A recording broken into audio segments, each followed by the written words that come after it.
I shouldn't be doing that.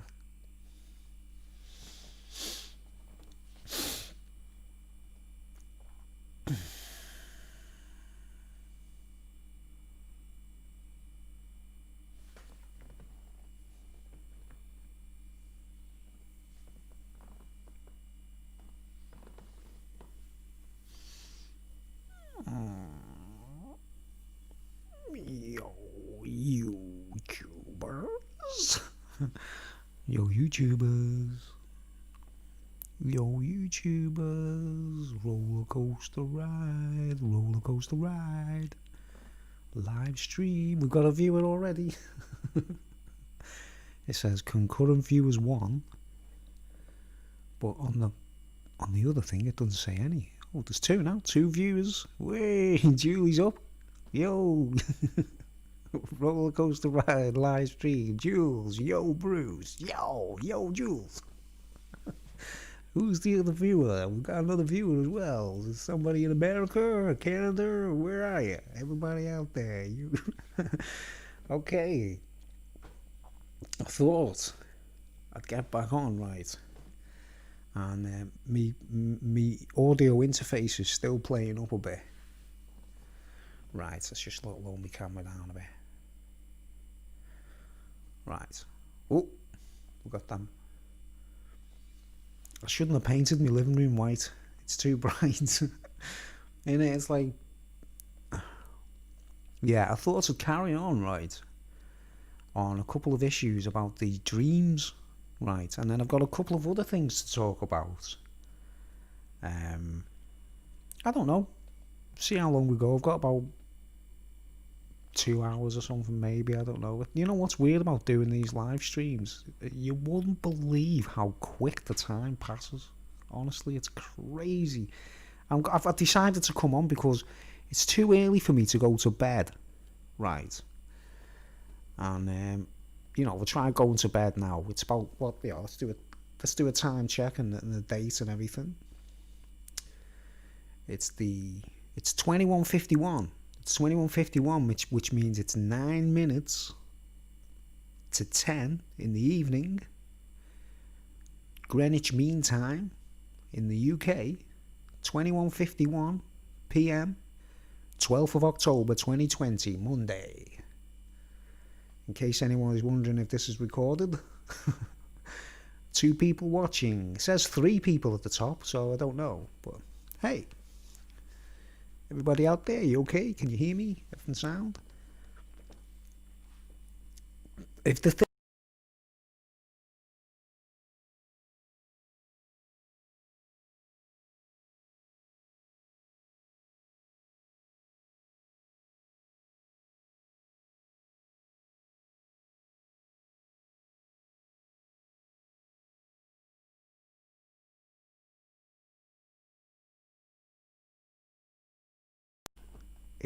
it's threatening to go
Okay. Let's see if we got some sound again. Hello, yes, we're back. And I think I've solved the problem. Sorry about that, folks. It's my audio interface. I spilt me tea and everything then when I was getting out of my chair. Spilt me cup of tea. Sorry about the delay, folks. We've got all night, haven't we? Hold on. I think I've actually solved it right. I was worried that my interface, the audio interface, which is a Zoom's 24-track studio thing, right, I thought that was going faulty on me, right? And what I did there was I got another USB lead, a completely different one, and plugged that in instead. And it's working perfectly now, so it was only the USB lead. All the lights are on properly now, like it should be. Yeah, okay. Back to where we were. Sorry about the delay, folks. Anyone else who's watching? All three of you. If there are any FBI agents or CIA agents, please tell me who you are and where you live, so we can knock on your door. Hold on, just cleaning my table. Spills a load of tea, like. Okay. Alright, man. Now, anyway, the theme, oh, everything's wet on my table. The theme is about, I wanted to continue about the theme of the dreams, right? Dreams and what they mean, right? And in particular, right, I'm going to go a bit of a change. I might talk about some more of my dreams, because they might be significant to other people, you know, to other people who are watching. They might be watching this and think, oh my word, what Bruce is saying there ties in with things I've been thinking and seeing and stuff. And so, what just fell there? My mouse. Everyone's falling down on the floor. Oh, this table, I've got to sort it out. I've got to sort this table out. Okay, I'm just wiping. Sorry about the delay, folks. Sorry about the delay. Alright, just turn the table. Ugh, my plectrum's wet now. Oh, it's weird, this, man. It reminds me of the spillage. Just not spillage. There's tea everywhere. It's all over the table. There's beer everywhere. There's tea everywhere. I have actually got some booze, but I'm fighting not to have a bevy, like. I've got some booze stored for later, you know. I bought some nice bottles from Aldi to keep hold of, you know, the ones that they get rid of. Have you seen the black bottles, guys, with the gold writing on them and stuff, like the rum infused and that, like, you can buy these nice beers at them. I think they put them in for Halloween, don't they? And I don't celebrate Halloween, you know what I mean? I was supposed to be born on Halloween, you know. Did you know that? The date that the nurses gave me mum was Halloween. Isn't that a weird coincidence? And I was born on the 4th of November instead. Thank goodness for that.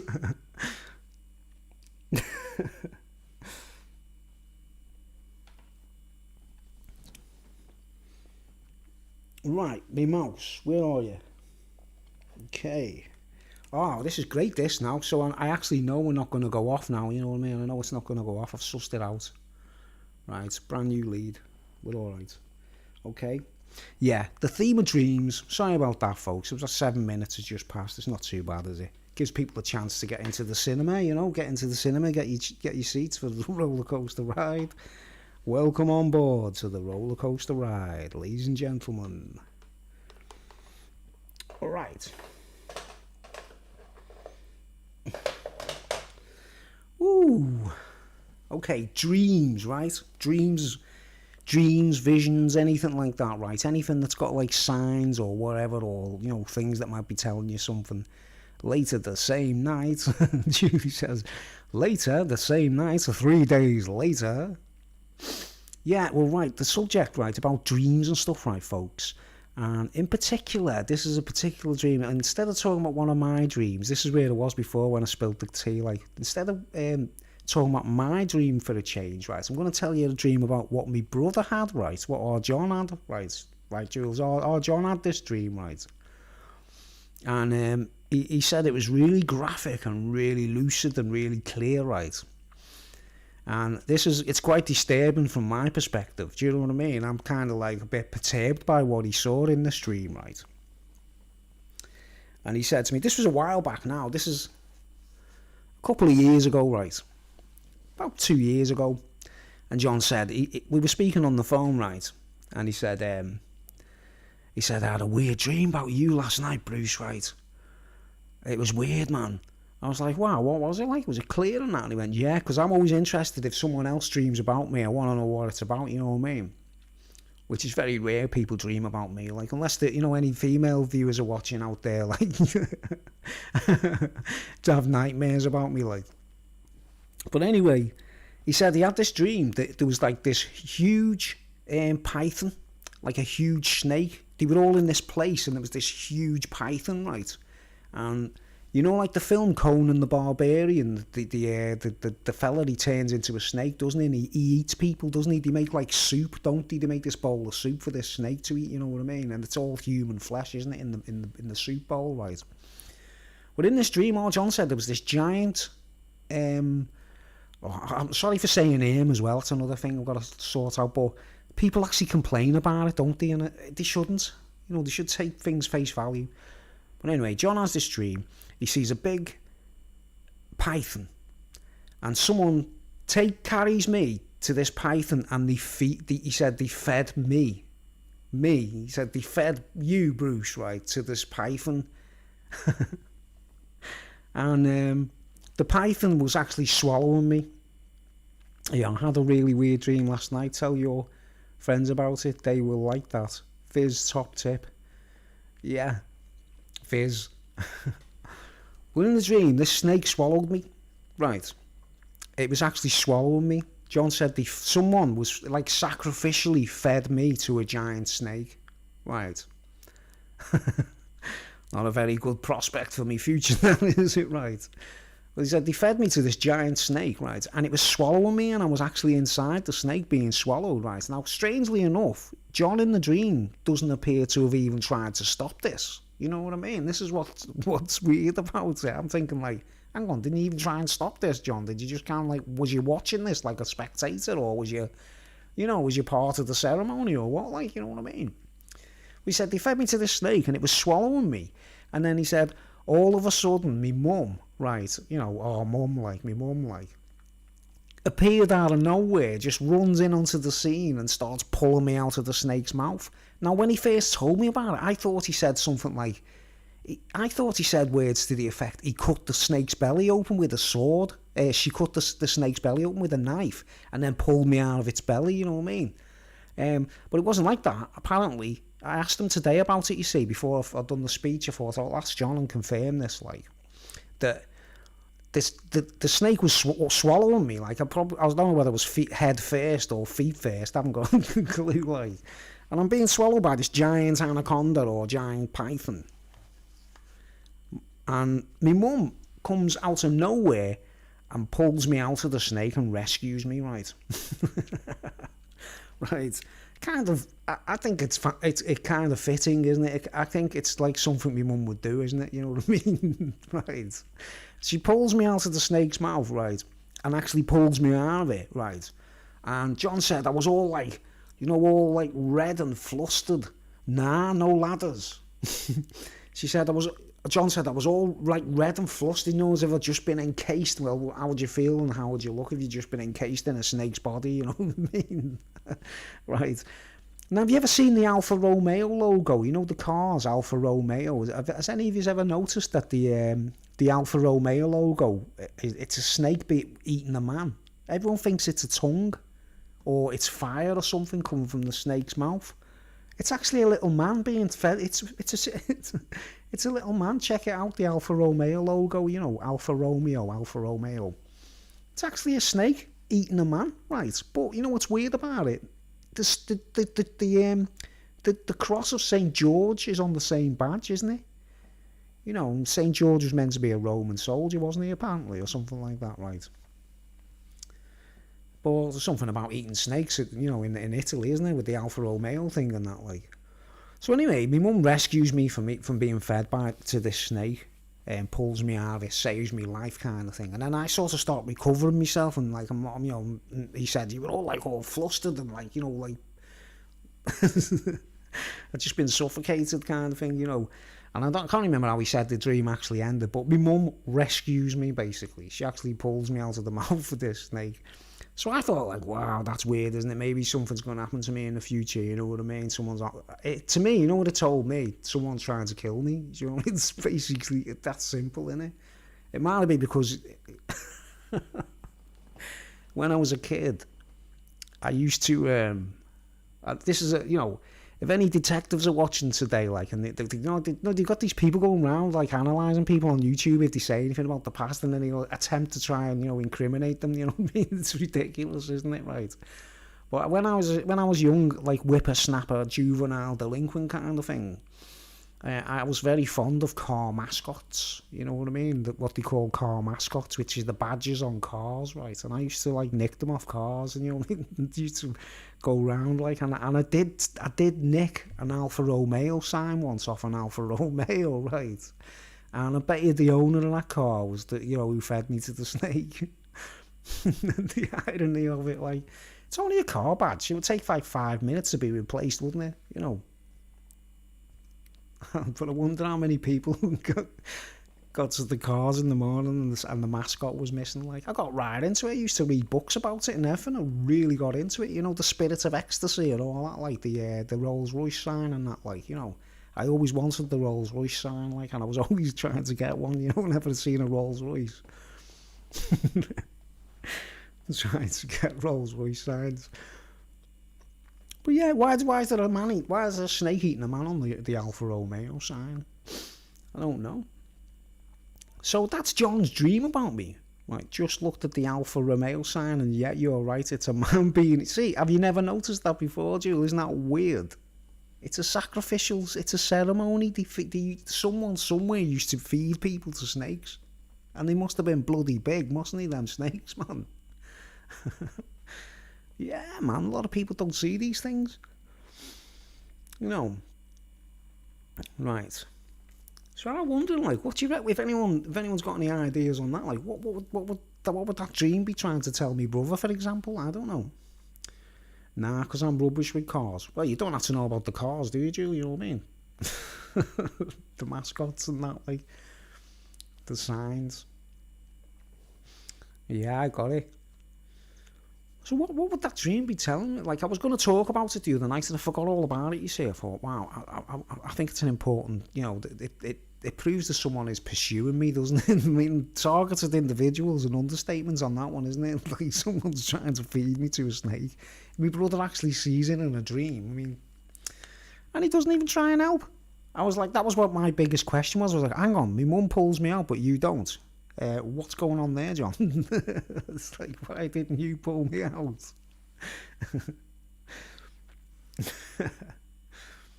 But, you know, my mum, God bless her cotton socks, you know what I mean? If she's, you know, if she's looking down from somewhere,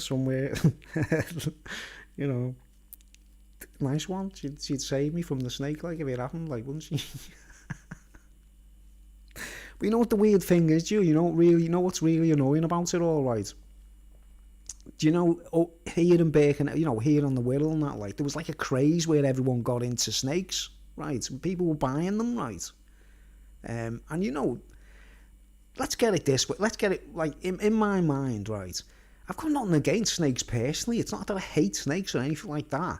If I was in the wild, in the jungle, or was staying in Peru, or, you know, I did like a kind of backpacker holiday and everything, I'd be kind of relating to every creature in the trees and everything, you know what I mean? Including snakes and stuff, right? But in amongst us in humanity, we should not be letting snakes have our living rooms as a comfort zone, should we, you know? Right? And people are buying them as pets. And then they're being protected, aren't they? You know, because they paid, like, money for them, you know what I mean? To them, it's like treasure, isn't it? and then they feed them and stuff like that, right? And this is the weird thing, like a couple of years ago there was a thing on the news, if you check the news, right? There's a news thing where some guy, he had his own python, he fed it, looked after it, he loved it to bits, and he fell asleep and it escaped out the box and killed him in his sleep, suffocated him, completely crushed him in his sleep. His own snake. Now, anyone out there with a bit of common sense would know that them snakes ain't friendly, are they, if they're going to kill their own owners? You know, if they're going to kill the people who are looking after them and giving them a place to live and sleep, then, gotta go to bed. I'm knackered. We'll catch up on this vid soon. All right, Jules. I'll see you tomorrow. Well, I might be on tomorrow now, but yeah, you can watch this tomorrow. Okay, nighty night. But yeah, right. And people are putting these things in the living rooms, right? Okay, so how many viewers? We've still got 4 viewers. Right? People are still putting these things in the living rooms, right? And treating them like royalty, if you know what I mean. And it's very dangerous territory, because if it can kill their own, their own owners, then we know for sure that they're not trustworthy, are they, right? I'm just looking at the comments in case anyone says anything. Yeah, right. Now, the mad thing is, like, I go around in this world thinking, oh man, people are trusting snakes and putting them in the living rooms and treating them like the royalty and stuff, right? And then I bump into one of my cousins in town in a shop.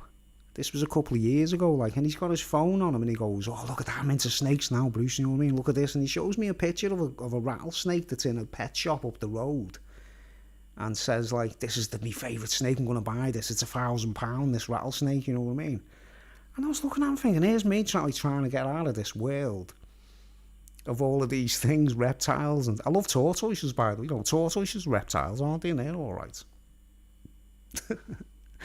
But I'm trying to get out around this world where, like, don't trust snakes and get away from reptiles and all that. And people around me are actually buying the things and like worshipping them instead. You know what I mean?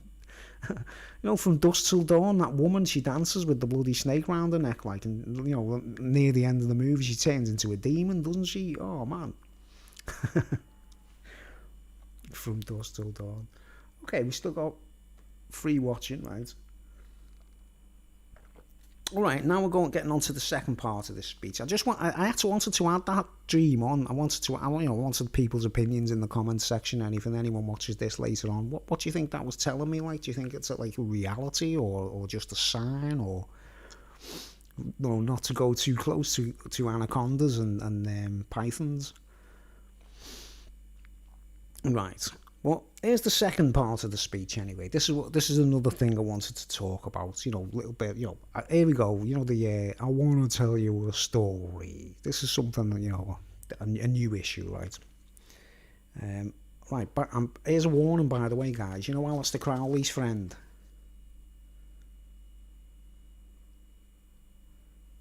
If you're ever in a world where people are deceiving each other and the thought waves are louder than speaking and stuff like that, here's a dreamer out there, folks. Does anyone look? See this thing, Lamb? Aleister Crowley's friend, Lamb, the little balloon head.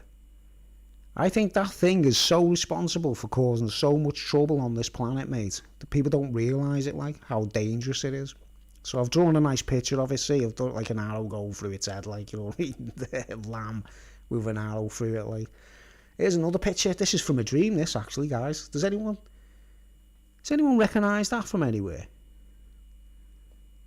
I know you say it's the Mitsubishi sign, the Mitsubishi, but that's a dream. I've seen that in a dream once. It was a seal on on doors. When you see like locks, and if you imagine that's made of red wax.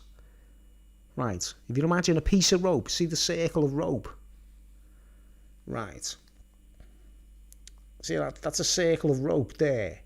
And that's red wax. If you imagine that's made of red wax. Right, and it had things stamped on it, like messages and like little symbols stamped on it, indented into the red wax. So obviously this seal, if the wax melts, that's it, the lock's open, isn't it? You know what I mean? Once that seal is broken, it's open. Now, I've never seen that in real life anywhere, apart from the Mitsubishi sign.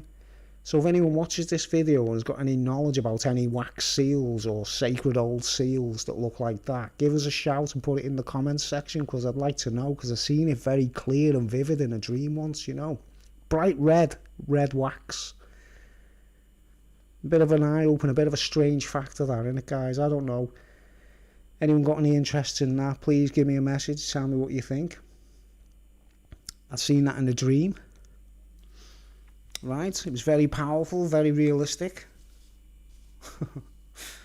Right, but yeah, whenever we're arguing with each other or we're getting negative thoughts and things like that, and you know what I mean, things that you're not actually saying with your mouth. You know, we don't speak with our. Say there's a fella sitting next to me called Tom, right, and I don't love him and I don't hate him, right, but I'm sort of a bit weary of him, right, and unless I say to the guy, I don't like you, Tom, you shouldn't be around me, I think you're a bellend, right?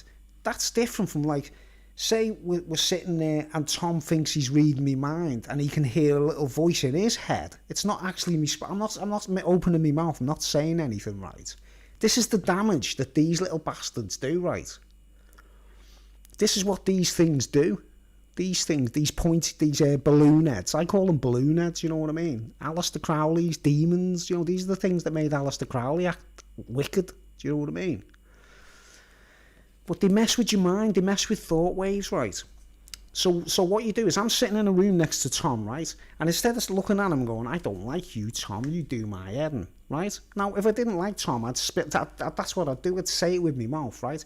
But it's not like that. I don't hate him. He's sound, right? Remember, I'm doing this like fictionally. This is like matter of, like, not like, you know, like, what's the word? Sort of metaphysically, right? It's not actually happening, right? But in a different circumstance, Tom thinks I don't like him, right? Because this little bastard's in the background, right?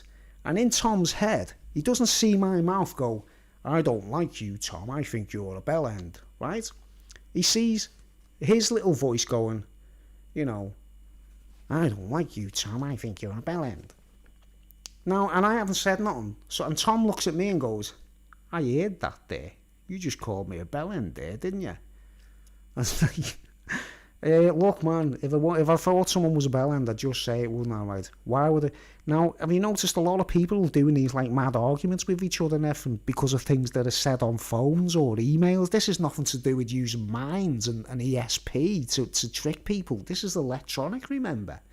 People are actually falling for it, guys. They'll be like, well, you said this on Facebook, or you said that on YouTube, or you said this on Facebook, or you said this on Twitter or tweeted. Now think about it, man. That's electronic. And guess who's probably behind it all? Do you understand? Right. So if I don't verbally say something, right, I'm disappointed in Tom because he thinks he's heard the thought say I don't like him. Do you understand how much damage it can cause between people, friends, families, or whatever? Because these things, that's what they set out to do, is make people argue with each other and fight and everything, right?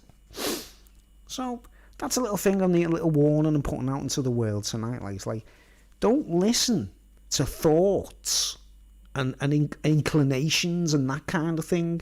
Respond to the spoken word, and when, you know, people say something to your face or they're in a room with you and you talk to them and they say they don't like you, then, you know, don't take any notice of an email or a tweet or a message on Facebook and things like that.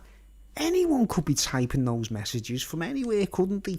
Because I've seen people talking to each other about phones and stuff and arguing, and they don't know what's going on, mate. They just sort of going, I'm not sure what that's about and what you're talking about. Do you get me? It's actually happened. I've seen it for myself before. The only way that could happen if there's some kind of cyber agents or whatever hacking and that, like, and these little bastards are a pain in the arse, man. Right, it's okay.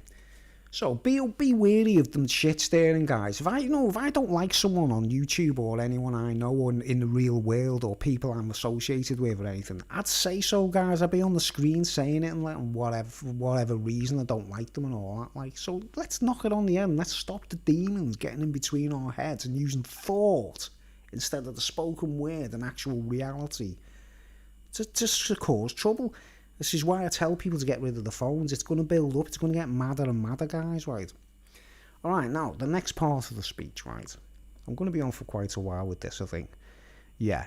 I want to tell you a story, right? This is a story I've got to tell you about a certain female I used to know who was she was related to one of my ex-girlfriends, right? And she was a witch, basically, right?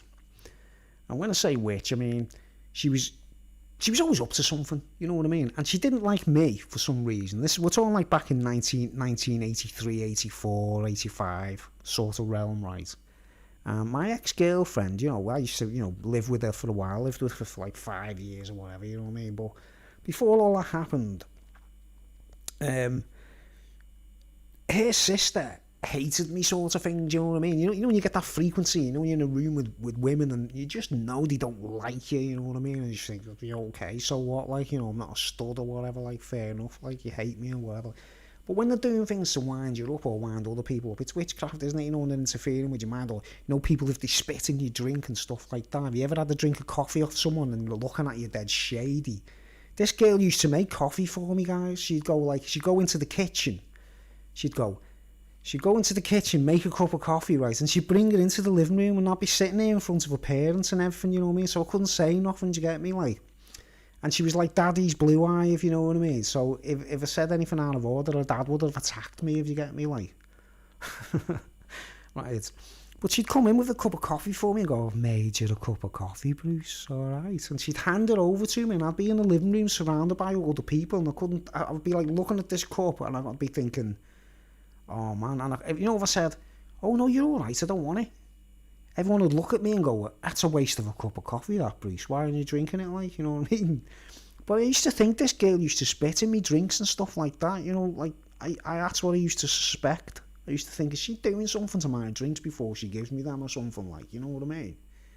Anyone who spikes food or drugs or drinks is a lowlife, you know what I mean? Even if I hated someone, I wouldn't do that, you know, even if I had a complete enemy, unless it was someone, a real enemy, and I was setting out to poison them or something, right? But anything to do with spiking food or, you know, putting pubes in the soup or, oh man, it makes my blood boil, you know. You know, you eat food and you find a pube in it or an eyelash or something, like an eyelash, spot the eyelash. Welcome to Spot the Eyelash, folks. Okay, we've got the like there. Oh, we've got 7 playbacks already, guys, and I'm only just putting it up. So we've only got 2 watching. But anyway, here's my story about this girl who I thought was a witch, right? And I'm giving you an example of what I think what witchcraft can be, right? No, I don't mean like putting spells on people, hurting people, blah, blah, blah, the usual witchcraft. I'm going to give you an example of what I witnessed. A girl, well, a woman being a witch, right? She was a witch, right? Let's face it, she was a witch, right? Anyway, picture the scene. I go to my ex-girlfriend's house, right? My ex-girlfriend used to live with her parents, right? And we had a kid together. The kid wasn't mine. This is not the issue. I don't think the kid is mine. But anyway, I was a dad at the time. He's supposed to be my kid, right? He was a baby or, you know, how old was he at the time? Like, you know, was he actually born then? I don't even know anyway. But at the time, there was another girl there, one of the nieces, you know. My girlfriend's other sister, she had 3 sisters actually, and one of them was okay with me, you know, she was quite friendly and very sound, you know what I mean, her younger sister. But the 2 older sisters were bitches to me, you know, they didn't like me, like, you know what I mean, right? You know, you just get that vibe, you just know they don't like you. But the one in particular I thought was kind of a witch. She really didn't like me, you know what I mean, because she was always doing things to wind me up.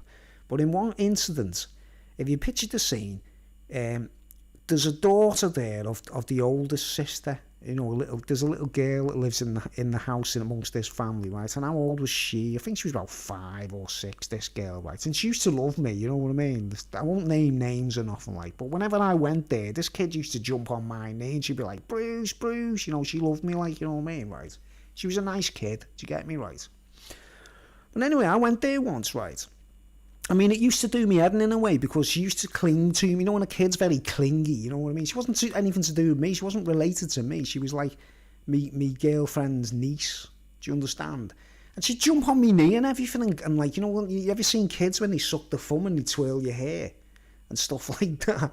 And I'd be sitting there thinking, oh man, this is, you know, I don't really need this right now. This is kind of annoying. Like, but I was kind of like, it's kind of a compliment, isn't it, when a kid's like that with you? You know what I mean? If a child actually likes you that much, you've got to take it as a compliment, and, you know, from the mouth of babes or whatever, you've got to say, oh man, the kid actually likes me, like, doesn't she? You know what I mean? She thought I was great, basically. You know what I mean? This kid actually loved me, like, basically, right?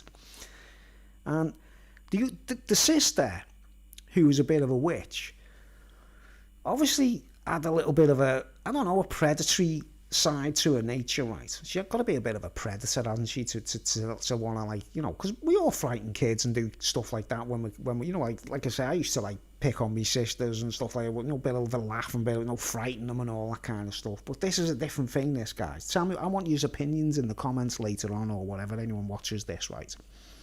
Tell me if I'm wrong that this girl was a witch, right? So the little girl, right, she was a nice-natured child, right? And she thought the world of me, let's put it that way, right? She was always jumping on me there and twirling my hair and stuff. You know, the other members of the family, they used to laugh their heads off at it, you know what I mean? They'd just look at me going, look at Bruce there with the kid, like, you know what I mean? I'd be like, you know, if it wants to be Father Christmas, like, I'd have asked, wouldn't I, you know what I mean? but that's what it's like, you know what I mean, right? If a kid worships you, you can't do nothing about it, can you, right? But anyway, she was a lovely kid, if you know what I mean, nice-natured. Do you get me? She wasn't a bad kid, right? But anyway, I gets there one day, right? This afternoon, I gets to their house and I'm sitting there, right? And the kid's sitting on the floor watching the telly. She was just sitting there watching the telly, right? You know what I mean? And the witch, the witch, who we will say Witch D, because her name begins, well, D. She looks at me and she goes, watch this, Bruce. Right. She, you know, she was quite sort of, I think she thought I was going to find it funny. Do you know what I mean? And she sits down, she goes, watch this, Bruce, watch what happens to the kid, like, you know what I mean? So I was thinking, what's she trying to say here, you know? And then she puts a record player on, right? And starts the record, you know, a proper record player with a vinyl record, right? And then she gets the needle of the record, right, which is the diamond stylus, right, you know. And she puts it on the beginning of the record, right? And you know the beginning of the record, yeah, go... And then the song starts, right? And the first thing you hear is like, I might get a copyright strike if I do the tune, like, but anyway, it's like... Ding, ding, ding, ding, ding, ding, ding, ding, ding, ding, ding, ding. Don't even just recognise the tune, like... Ding, ding, ding, ding, ding, ding, ding, ding, ding, ding, ding. I went away on the freeway. Right, it's Robert Plant, Big Log, right? I hope she watches this. I hope the witch watches this and feels a guilt trip in the fact that I know she's a bit of a bitch. You know what I mean? I'm sorry for this, like, but I've got to like prove it, right? So she puts the song on, Robert Plant, Big Log, right? No disrespect to Robert Plant, it's got nothing to do with him, you know what I mean? It's just his record, right? And as soon as the music started, ding, ding, ding, ding, ding, the kid's watching the telly, right? The little girl, she's watching the telly, and she immediately goes, starts crying her eyes out, right? As soon as the record starts, she starts crying, right? And I'm like, I'm looking at the kid crying, and I looked at the witch.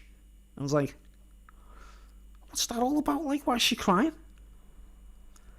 And she goes, she thinks the devil's coming after her. And I was like, what do you mean? What do you mean she thinks the devil's coming after her? It's just a song. And she actually this is how stupid she is. She's telling me this and admitting it, like, you know what I mean?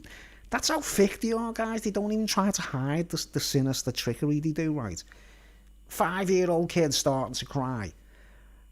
I think she was 5, 6 maybe. She's starting to cry her eyes out anyway. She's like, you know what I mean? Like serious tears, serious fear, right? And I say, okay, well, what's that one? She says, the devil's coming together. Like, she thinks the devil's coming after her. And I said, so why would she think that? And she said, well, I've brainwashed her. I brainwashed her.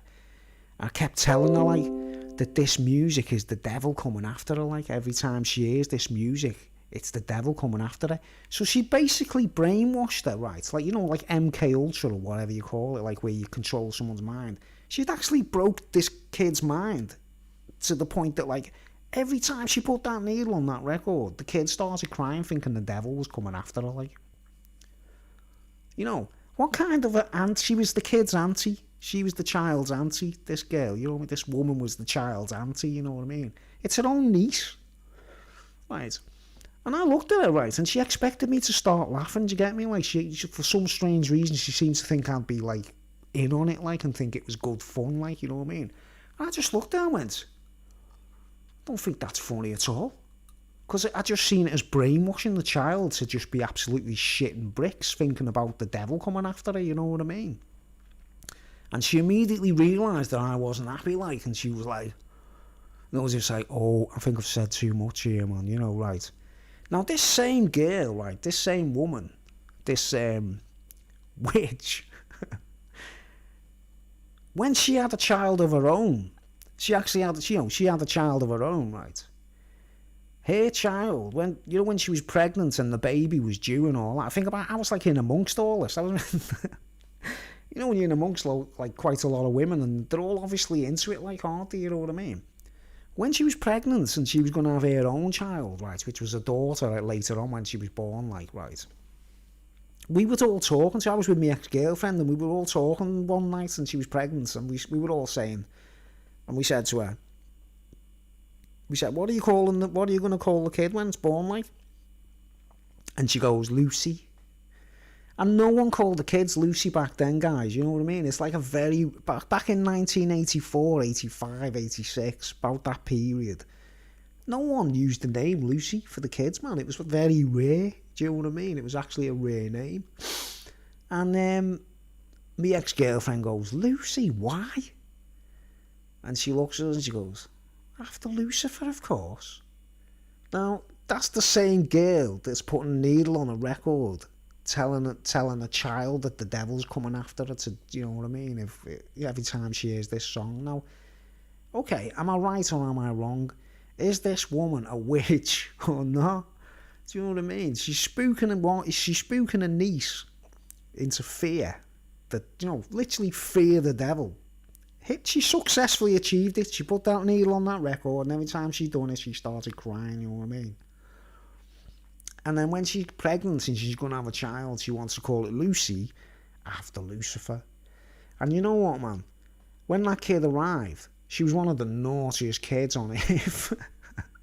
Do you know what I mean? She was a pain in the ass as a child. Like, apparently she grew up to be okay, like a nice person as she grew up and that. Like, but you know when you give a kid the name Lucy after Lucifer, they're not exactly going to be going round. But it proves there's some kind of Luciferian agenda going on, doesn't it, right? In that circle of activity, I was witnessing Luciferian agendas. Do you understand? Because I was never into that stuff. I was into heavy rock music or punk music. I've been to see heavy bands and stuff like that, but I don't get involved in any of the voodoo or, you know, all the black magic and all that crap, you know what I mean? It does me head in, to be honest. Like, I'm just into music and art, do you know what I mean? I'm intrigued by music and art forms, right? But I'm not made the point there. The girl is obviously a Luciferian, isn't she? Right, now, I don't know what the girl called Lucy thinks of her name as she got older, like, thinking, but I don't know if she's aware that she was named after Lucifer, like, but it's a bit cruel, isn't it? You know what I mean? A bit mad, like. Well, she was a very naughty kid as a child. As she got older, she was okay, apparently, like, you know what I mean? Right, but they're definitely witches, aren't they? You know what I mean? So that's a good, you know, a valid point I needed to make there. Like, I can't help it, guys. You know, I was watching an interview the other day with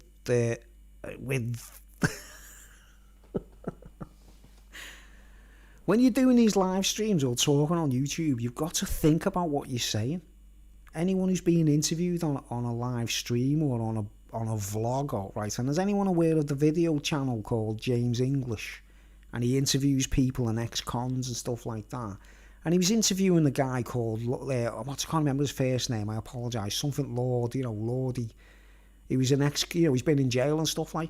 And the guy's talking about he's telling some brilliant stories about his past in jail and stuff like that. And he's not a bad guy, really. He's not, he's actually, just got basically one crime messed him up for some of his bit of an accidental murder or something it was, you know what I mean? But anyway, the guy's been in jail and he's doing a speech about all his past and his history and everything.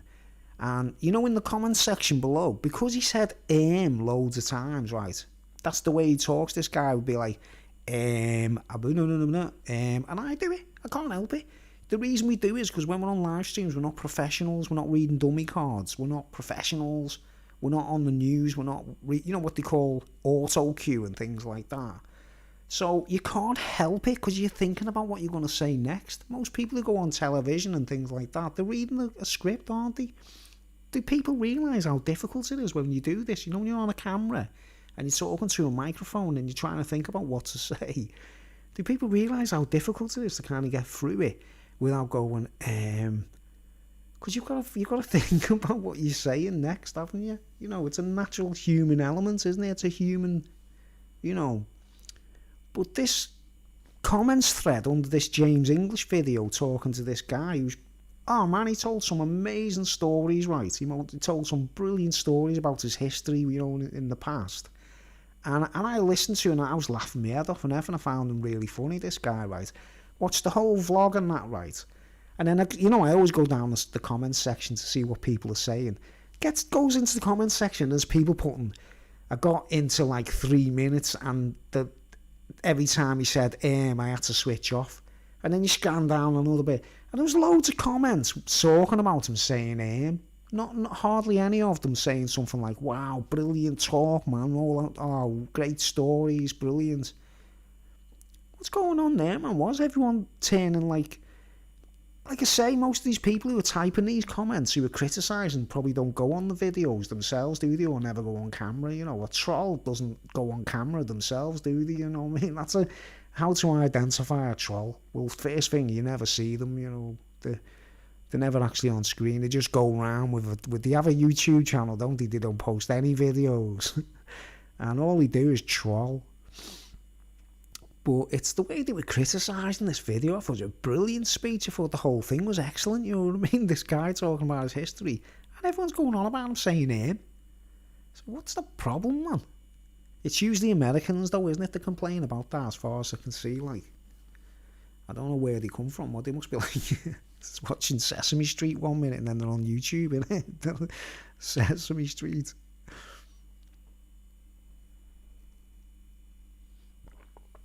Yeah, okay. Try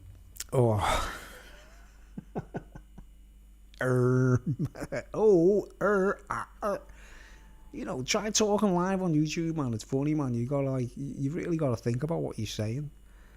Now, so that's my second point in this speech. What have we gone so far? 48 minutes. We're doing well. So that's a little point I wanted to make. The fact that this girl was most definitely a witch, right? Now, this same girl, right, she used to put these records on to frighten a child, right? She used to, she admitted she named the child after Lucifer, right?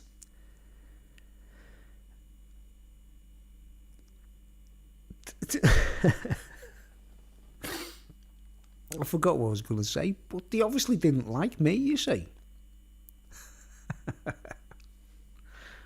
Well, if the kids are, the kids around, the girl that used to jump on my knee, if you go and ask her, if you go and find her and ask her, she'll probably say to you, like, yeah, Bruce is right, she used to try and frighten me all the time, But, there's weird things happened in the house, right?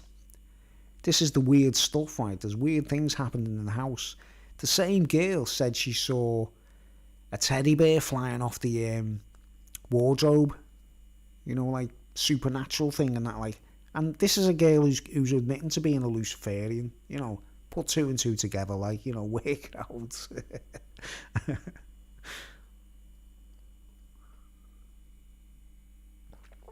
Yeah, bloody witches, mate. Oh, man, my table's still a bit wet.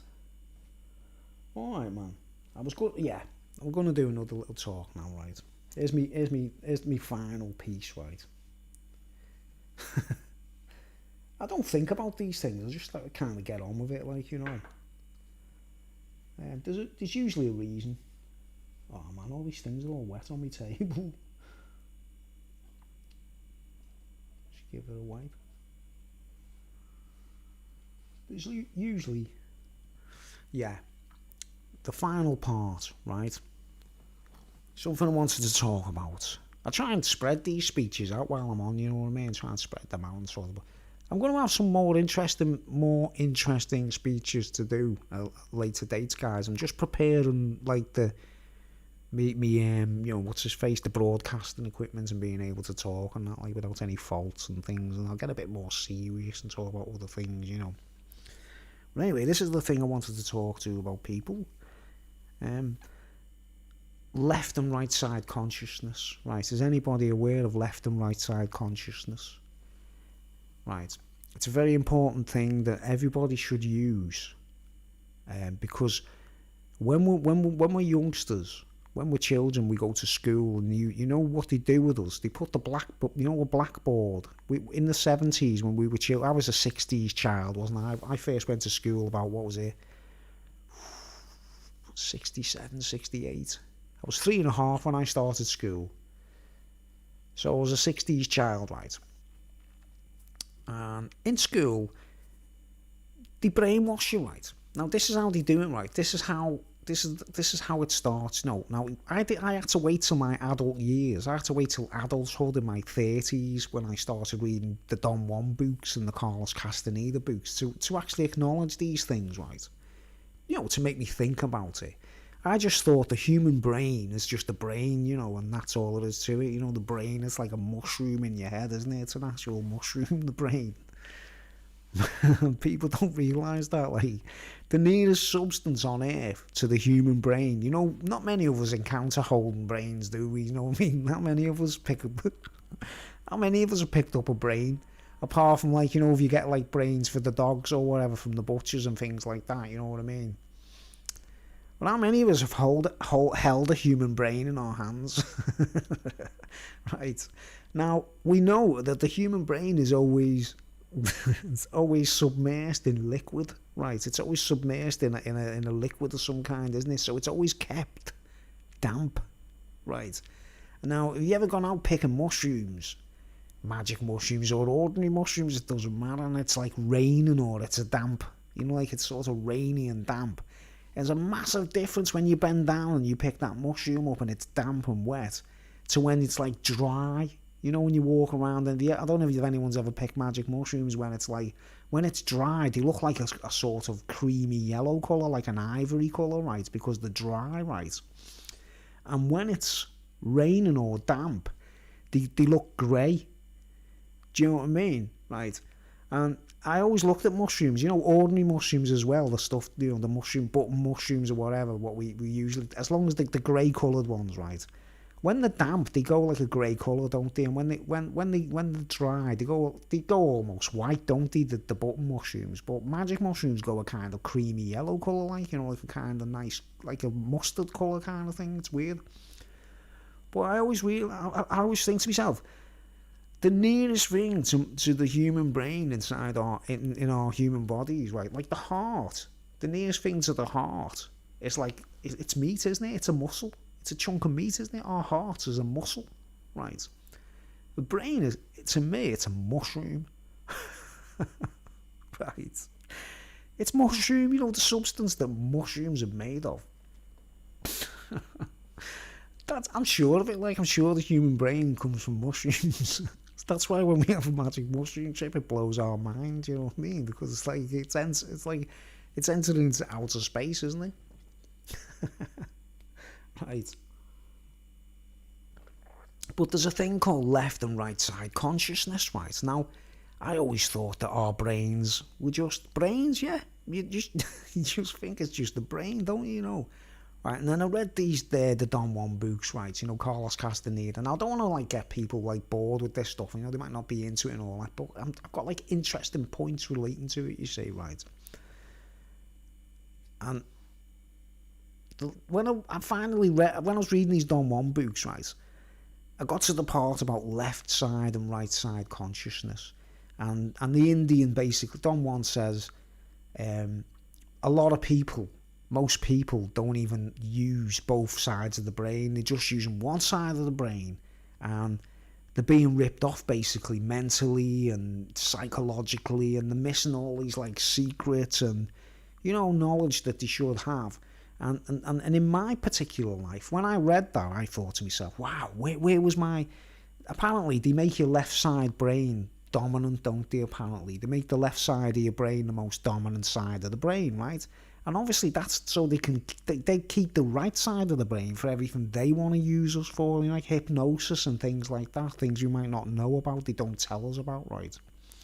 Now I thought to myself, wow, where in history, in my personal life, have I witnessed an example of when I was in school that my left side consciousness was being taken over, basically?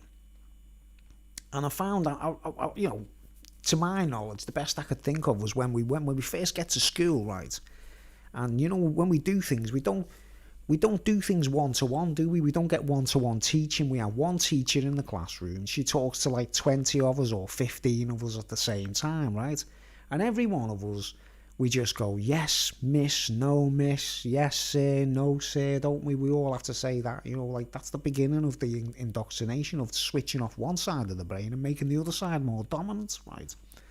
And then the side that's more dominant is the side that's like a slave. It's like responds to orders and things, isn't it, right?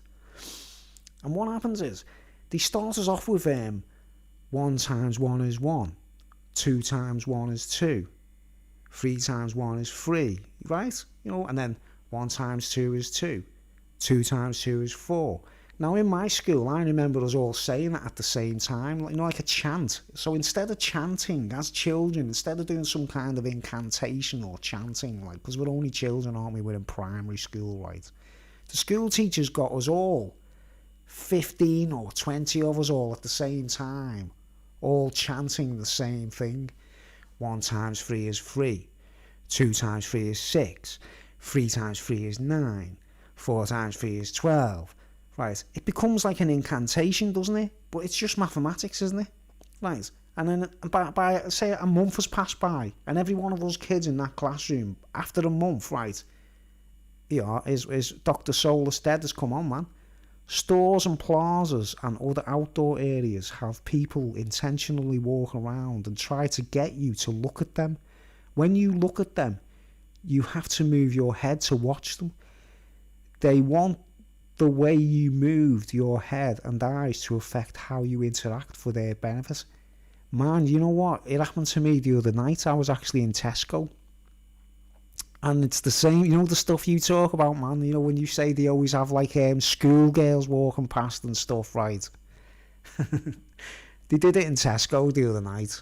I was in Tesco the other night, and they had like 2 schoolies walk past, like, you know, with the, have you noticed they don't let the girls wear pants? You know, don't you think that's peculiar? They don't let the girls wear pants. They have to wear these like high skirts, don't they? You know what I mean? Even though they're only kids, you know what I mean? So whoever's behind the education system is obviously a pervert, aren't they? You know what I mean? They're making the kids look, they're sexing the kids up like St. Trinians, aren't they, right? And I was in Tesco's the other night, man, honestly, you just...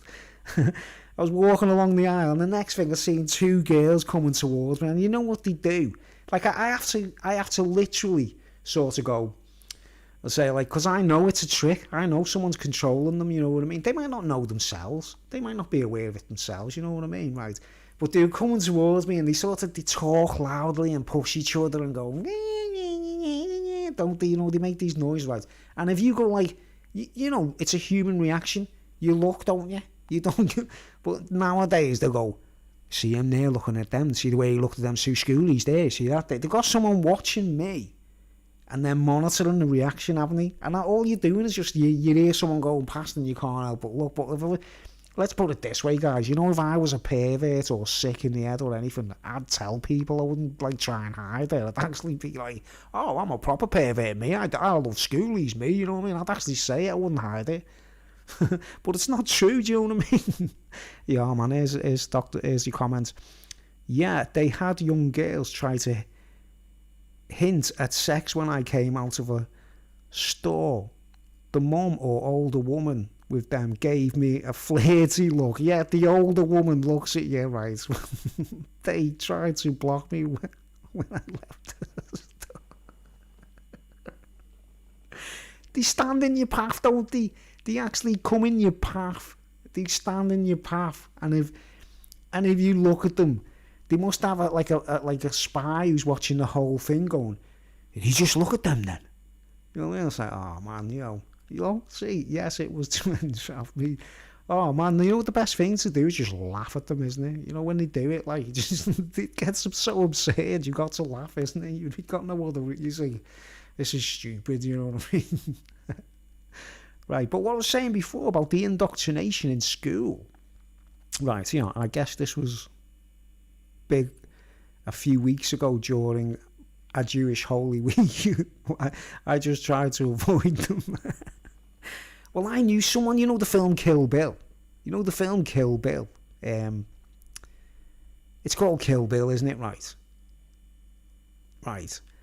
And Quentin Tarantino's, he's got a mad sense of humour, hasn't he, right? I know he's a bit crazy and all that, but man, can't take away from the guy knows how to direct a movie, and he knows how to captivate the audience in a very entertaining way, right? But yeah, the bananas and stuff, right? But Quentin Tarantino in the film Kill Bill, right? Think about it, he's trying to hint at loads of things, right? He's trying to hint at lots of things in that film, right? Well, you know what's peculiar in particular? The Japanese woman with the ball on a chain, and she's dressed like a schoolgirl. Have you seen her? It's what I mean. She's like an evil Japanese hit woman. She's not even like a schoolie. She's a Japanese like murderess, basically. The character, right? But she's all dressed like a schoolie, isn't she? Right. What's Tarantino trying to tell us there? He's trying to tell us that someone out there is into sort of Japanese martial arts and all that kind of stuff, but he's into his schoolies, obviously, because they've got the Japanese girl dressed as a schoolie, haven't they? But she's got a ball on a chain with blades on it and that, like she's a ruthless murderess, you know what I mean? Tarantino is good at letting you fill in the blanks with the thought society programmed in you. But she's definitely a schoolie, isn't she? I mean, how can you have a circumstance where a girl wearing school uniform, right? She's wearing a high skirt and a little tie and everything, isn't she? The Japanese school kids, right? How can you have a circumstance where a girl's like a little innocent schoolgirl, but she's wielding this chain with a ball on, with blades on, trying to kill people, you know what I mean? So there's someone called Bill out there that's into the schoolies, isn't there? You know what I mean? That's the way I think Tarantino was trying to tell us that there's some guy out there called Bill, and he's got a thing for schoolies, you know what I mean? And he's probably trying to pass the buckskin on to us lot with them, those plans. They're trying to make us look like we're the pervs. There's someone gone, right, and this is the funny thing, right? Here's the crux. I used to know someone called Bill I used to hang around with in the 90s, right? We were in a band together, right? And he admitted that he was into schoolies. That was his thing. He was into schoolies. They were into going to, picking up the younger birds from the playgrounds and that kind of stuff. I don't know whether they were on motorbikes, right? 3 of my ex-girlfriends all used to get picked up from school on back of motorbikes. Can you believe that? I'm not even a biker myself, and they've all been backseat girls, you know what I mean? Right. Here's another mad fact, right? A lad I know who lives by here, right? It's one of the lads I know, he goes busking and stuff, right? He told me he went on a holiday with his girlfriend, right? Like a camping holiday with his own girlfriend, and while he was in the tent, he went in the tent and he said he sort of fell asleep in the tent, right? And he said he felt paralysed, he couldn't move, but he could hear his girlfriend outside the tent getting banged by some biker he arrived on a motorbike. And he was banging her outside the tent, and he said, I couldn't even move, I was paralysed. In my tent, I couldn't even move, but I could hear them having sex. She had this guy follow them on a motorbike. Now, there must be an item all along, mustn't he? You know what I mean? That's fucked up. right? Well, the left and right side, I get back to the left and right side consciousness, right? Now, this is the way, like, in school, right, they get us all chanting, don't they? Like A, B, C, D, E, F, G, H, I, J. You know, we all say the alphabet for starters. You know, I've every classroom I was in as a child, we say things together. You know, there'd be like 20 of us all saying it, like, we must do what we are told. We must do what we are told. Do you know what I mean? And it ends up we get to like the 10 times table, the 11 times table, the 12 times table. And if you get past the 13 times table, you're a bit of a brain box, aren't you, in the mathematics and all that kind of stuff, do you know what I mean? And that's how they find out who the elites are amongst the kids, isn't it? That's what they do. They have us all chanting these tables and stuff, right? But the danger of it, right, is they're just using that left side of the brain. That's where it starts. That's where conquering our left side brain starts, in the indoctrination in school. And it's when we're all saying the same things together in the classroom. You know, instead of being one-to-one teaching and having a bit of individuality, that's the way they do it, right? And the other thing, the major factor I always remembered when I was a kid, is the blackboard, right? You know, the blackboard in the classroom. It's called a blackboard, isn't it, right? And they use chalk, don't they? They draw pictures on the chalkboard, right? And now, here's the other trick they do. This is the trick they do to get our left side consciousness, the whole classroom, let's say all 20 of us, all sitting there, you know what I mean? The teacher writes all the stuff on the blackboard with a piece of chalk, doesn't she, right? Or he. It was usually a woman in my primary school and middle school. It was usually all female teachers, you know, a bit like Hogwarts or something, you know. But the teacher usually draws something on the blackboard or writes something on the blackboard, doesn't she, right? And it could be like the entire blackboard could be filled with writing, right? And then all of us as children, we all watch what she's writing, right? And she usually says, right, every one of you copy that now off the blackboard. You know, she gives a command. She goes, copy that now, right? And then every one of us in the classroom, we've all got a pen each, right? And we could all be writing poems. We could all be drawing pictures. We could all be doing something creative on an individual level, couldn't we? Right. No, we all at the same time, we start writing the information what's on the blackboard, right? And immediately, the teacher's handwriting is being transferred into every single one of our heads. And we're doing it with our own pens, aren't we, writing it? They're using our... That's still forcing the left side of the brain to respond, right? But while we're writing, because we're copying off the blackboard and we're concentrating on writing, you know, the act of writing, we're not just talking, we're using the right side of our brain as well, aren't we? You know, because it's kind of academic. Yeah, that's really...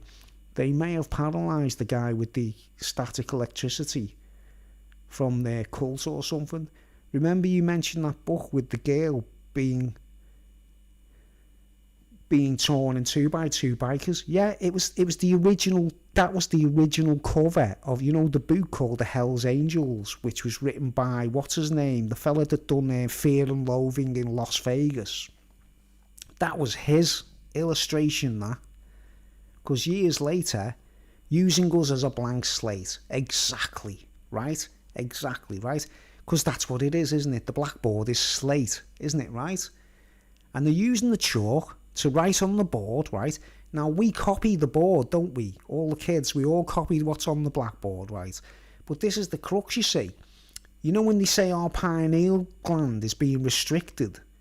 You know, when they say our pineal gland has been restricted, we don't find out until we're adults, do we? We don't know all this in school. We don't know everything's being tapped into. Our brains are being tapped into, and our pineal gland and creativity and the ability to see vision and see the real God and all those kinds of things. We don't know that. We think the teachers are God, don't we, when we're children? Do you know what I mean?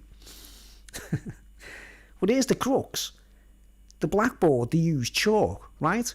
Now, every person I've seen who's an expert about the pineal gland on YouTube, what do they say? What's the word they use to tell us that our pineal gland is a bit clogged up and it's not working properly? You know, if you've ever heard anyone talking about it, do you know what word they use a specific word they use to tell us that your pineal gland's not working properly. Calcify. It's calcified. You know the word our pineal glands are calcified, right? No? Calcified? Have you ever heard them saying that? Right? Now what's chalk? What's chalk on a blackboard? It's calcium, isn't it? Right, so somehow...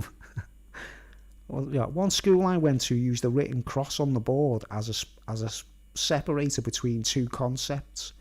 The cross was getting subliminally put into our minds, exactly. There you go, calcified, yeah, right? So which means that somehow our pineal gland is covered in a load of calcium. Somehow. Right?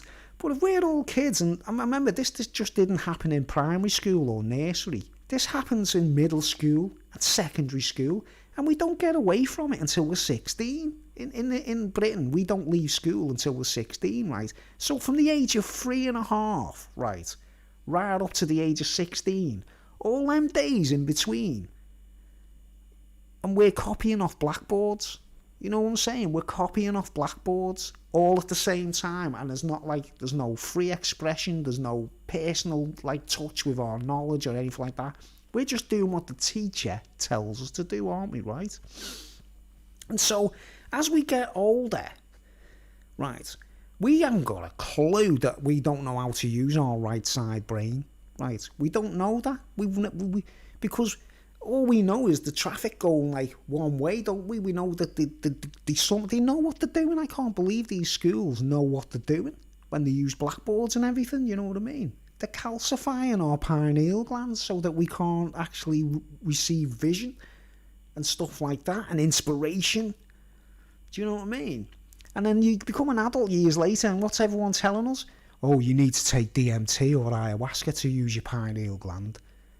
It's like, okay, so did the school teacher tell you that by any chance?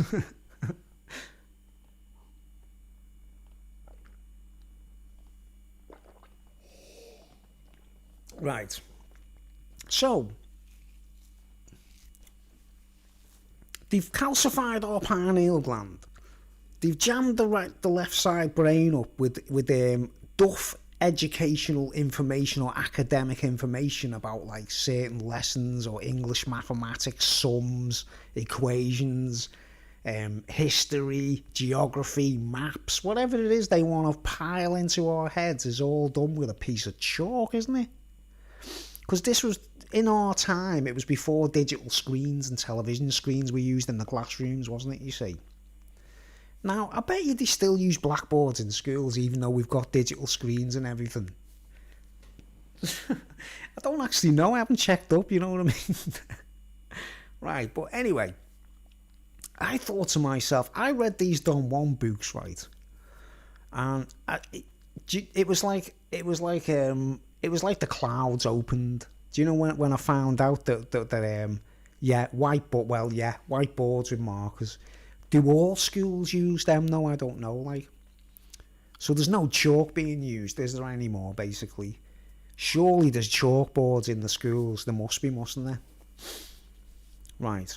But when I got older and I read the Don Juan book, right, it was the Don Juan books, the Carlos Castaneda books, that made me... Because I wasn't religious and I hadn't read Bibles, you see. I hadn't read a Bible.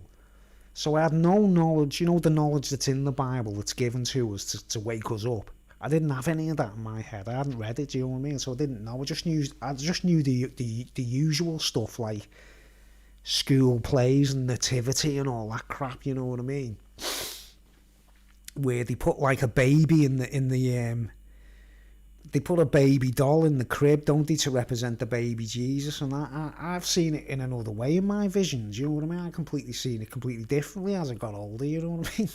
Hang on, the nativity play is a lie, isn't it, in the first place? That's part of the school thing, isn't it, right? I know it's only innocent from the kids' perspective, you know what I mean?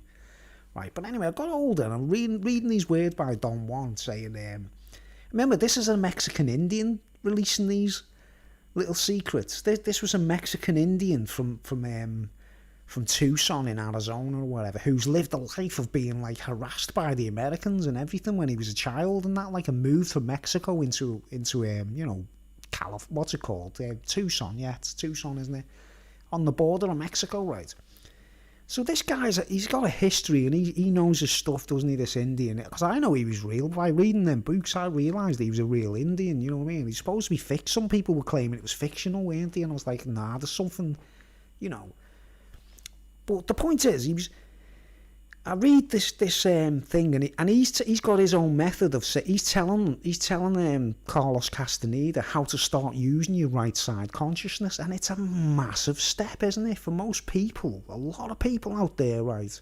They don't even know how good and how useful the right side brain is, because that's usually taxed. That's usually the part of us that's where the remote control is. Do you know what I mean? The remote control's that side. And the stuff that they want us to know is that side, right? What am I doing? That's the right side, and that's the left side, right? So, you know, the remote control thingy is right side, and all the bits with the words and the commands and the times table, right? Left side, right? So, if a school teacher, an example of them just like being able to summon the left side into action, like, they'll say something like, Bruce, you know the way they point at one person in the classroom, and they you know, it's like a routine that teachers do, isn't it? They like, so-and-so, blah, blah, blah, and then they go, you, Bruce, you tell me, what year was the Battle of Waterloo, right? You know, like, we've just done a lesson on Battle of Waterloo, right? And the teacher's told us everything, and she'll go, so what year was the Battle of Waterloo, Bruce? And my left side consciousness, not me, not my heart and soul, not my spirit, my personality, my soul, my left side consciousness goes, 1815, miss. Do you know, like a little slave boy? Battle of Waterloo was 1815, miss. Or she'll say, like, so, right, blah, blah, blah, in the classroom. You know, I'm sort of skating across the surface of, like, various subject matters and how they use our left side brain. They'll go, right, Bruce Williams, how many wives did Henry VIII have? Six wives, miss. Do you understand? And it's done so that when they ask us those questions, their lessons go perfectly, and we look like perfect model children. You know what I mean? And it makes the teacher look fantastic, doesn't it? As soon as we stand up and go, yes, miss, I know everything you told me, miss, and I'm not going to forget, because it's all in there, right? But meanwhile, on that side, it's nothing's happened. You know, that's the bit that we really need. We don't need one side or the other. We're supposed to use both sides at the same time, right? Now, I read the Don Juan book, and I was reading, I always thought to myself privately, hang on, I'm quite awake and I'm quite aware. I seem to have a bit of my right side consciousness. As I was reading the Don Juan book and what he was saying, that, you know, about from the Indian perspective, I thought, wow, what he's talking about there, it sounds like I am using my right side consciousness, but I'm not really aware of it. Do you know what I mean? I'm not really aware of it, right? And I was thinking to myself, well, how can that be possible? How can I have activated my right side consciousness? And I haven't read any of these books, and I've never heard this Don Juan talk about it. I didn't know what was happening. Like, so without knowing about these two sides of the brain, I'm actually activating my right side without realising it, right? So I started saying to myself, what on earth could I have possibly done in my life which other people don't do? You know, a lot of people don't do. We all go through the education system. We all live the similar lives and all that kind of stuff. Like, but I'd be like, what am I doing in my life that's making my right side consciousness come forward somehow? Because I knew it was, you know, after reading what Don Juan was saying, I was thinking, hold on, mine's awake. It's actually switched on. You know, because it kind of made sense what he was saying, and I didn't have to go through the exercises that he described, because I'd already woken mine up somehow by accident or something. Do you get me, right? So I was like thinking, wow, what could I possibly have done that can activate my right side consciousness without realising it, right? And it was like eureka, you know what I mean? The eureka moment. And I thought, hold on, it can't be that, can it? And it was singing and playing guitar, right? Now, how many people do you know? How many friends do people have? Like, here, I'll ask you a question, you know, Dr. Soulless, right? Do you play guitar? I know you do music, don't you? You play music and, what do you call it, DJing, right? Have you ever played a guitar and sang?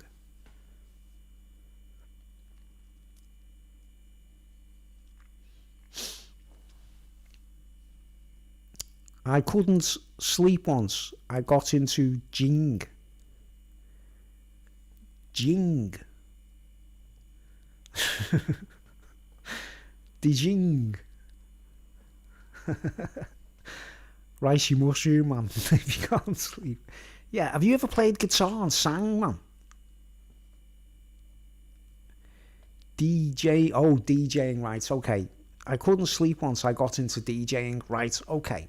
Now, it's a different aspect of music, isn't it? It's a different approach. It's a different, don't get me wrong, I appreciate it, I understand it, I understand hip-hop, I understand rap. I've gone right across the board with music, me, right? My personal taste is rock music, isn't it? Or punk music, you know, kind of gritty, rock, punky type stuff, right? Now, have you actually, I messed on a banjo, and I have sang, but only at church, crappily, right? Okay, so in all your history of existence, you've never once sat down with a guitar and sang a song. You know, where you just, you know, like, what time is it now? I don't know how late it is. Yeah, I'm still okay. It's only 11:10 here, right? So, you know, no, right, well, there you go, right, well, this is something. Now, you'd be amazed at how rare that is, right? How rare people have never actually done it, right? And it's amazing at how rare it is that people don't do it. It's crazy, right? But there's some people that, yeah, they like to sweat when they play guitar and sang like they are on. Oh man, when people play guitars for an ego trip, that's another matter, isn't it? You know, when people are like, just like, you know, that's a different thing. I mean, like, just genuinely just enjoying playing a guitar and singing, right? Now, the thing is, right, I've been doing it since I was 16, right? Do you understand that? I started getting into that as a teenager, right? And I was forced to, I didn't ever want to be a singer, right? You got to understand the accidental element of this, right? I never intended to sing, right? I was in a band with 3 people, and the other 2 lads weren't going to sing. They were like, I'm not singing, you know what I mean? I'm not singing in front of people, man, so you'll have to do it, you know what I mean? So I went, all right, I'll be the singer, okay. And then, obviously, I was getting a little bit better on the guitar. So I decided, okay, I'm going to sing and play guitar, you know what I mean? And that's how it emerged. It was all completely accidental, do you understand, right? Now, the other 2 members of the band, one would play a bass and the other one's play the drums, right? But they weren't doing 2 things at the same time. Do you get me? Right. Now, this is where this is the best tip I can give anyone out there. If you've got problems with trying to activate your left and right side brain, right? The simplest advice I can give anyone is just get into playing a guitar and singing, right?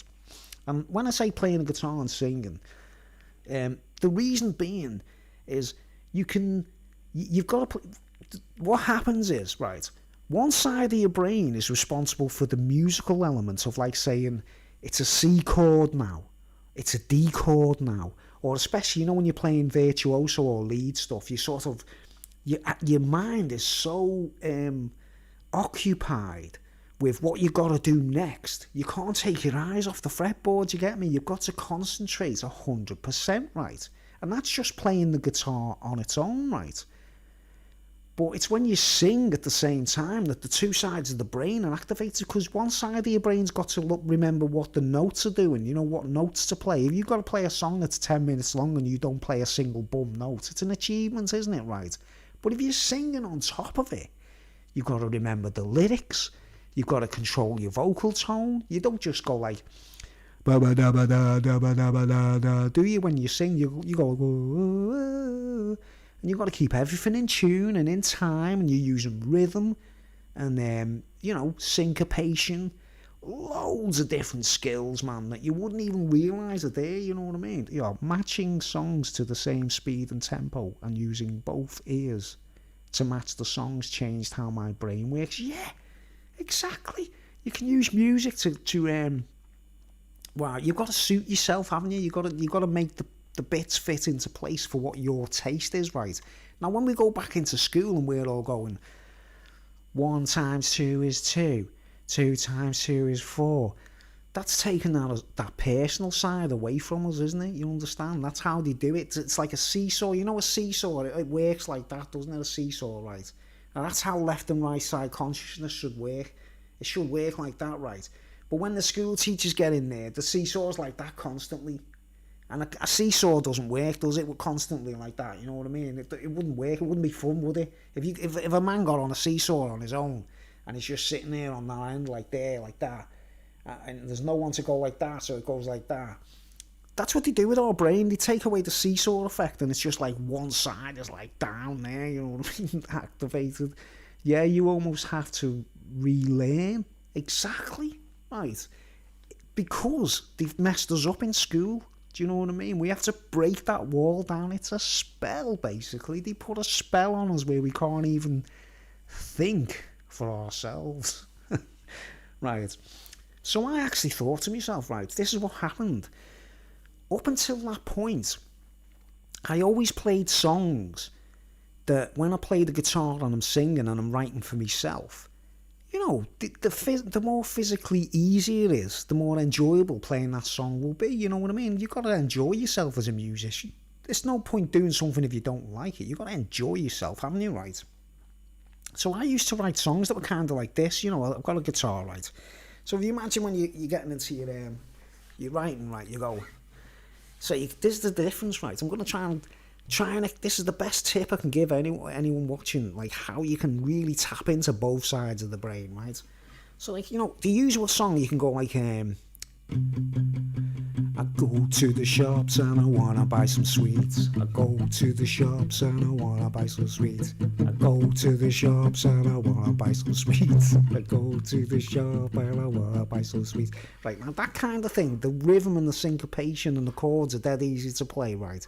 And the song is mundane and crap, isn't it? I'm not singing anything interesting. There's nothing clever whatsoever going on in the lyrics. There's nothing poetic. It's not melodic. But I could still get away with it, couldn't I? I could go on the streets busking. I could go like, just sitting there, people walking past, I'd be like, I go to the shops and I buy some sweets. I go to the shops and I buy some sweets. If it went on Britain's Got Talent and done that, like Amanda Holden would start like wetting her knickers, going, "Whoa, he's so fantastic." I hope so, anyway. Right.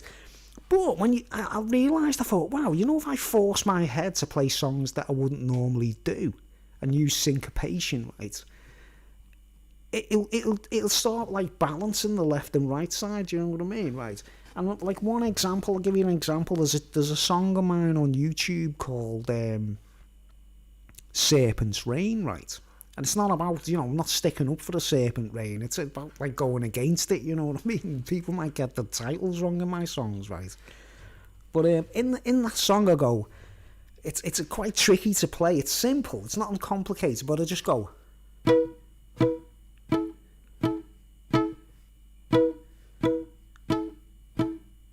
Right, now you think of that rhythm, that syncopation, it sounds really silly and simple, doesn't it? But it's like, the rhythm would be like,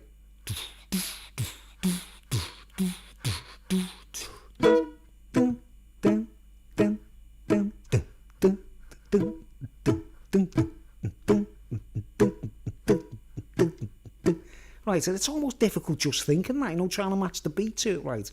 When I'm actually singing it, I have to go, think about the timing.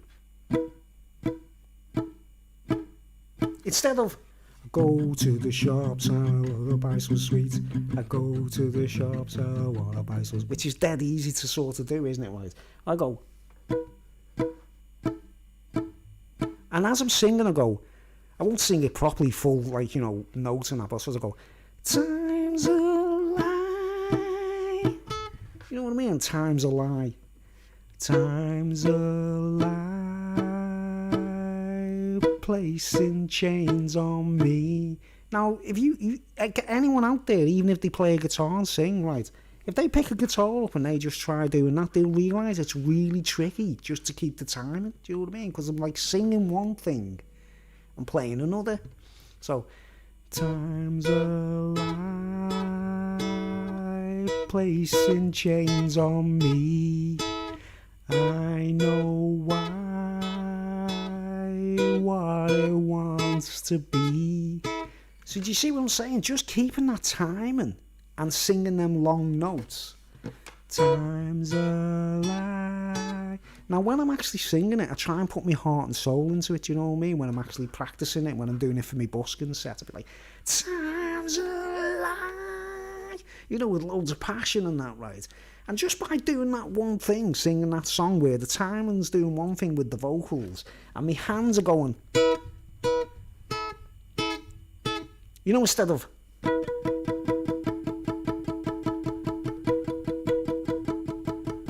just by going,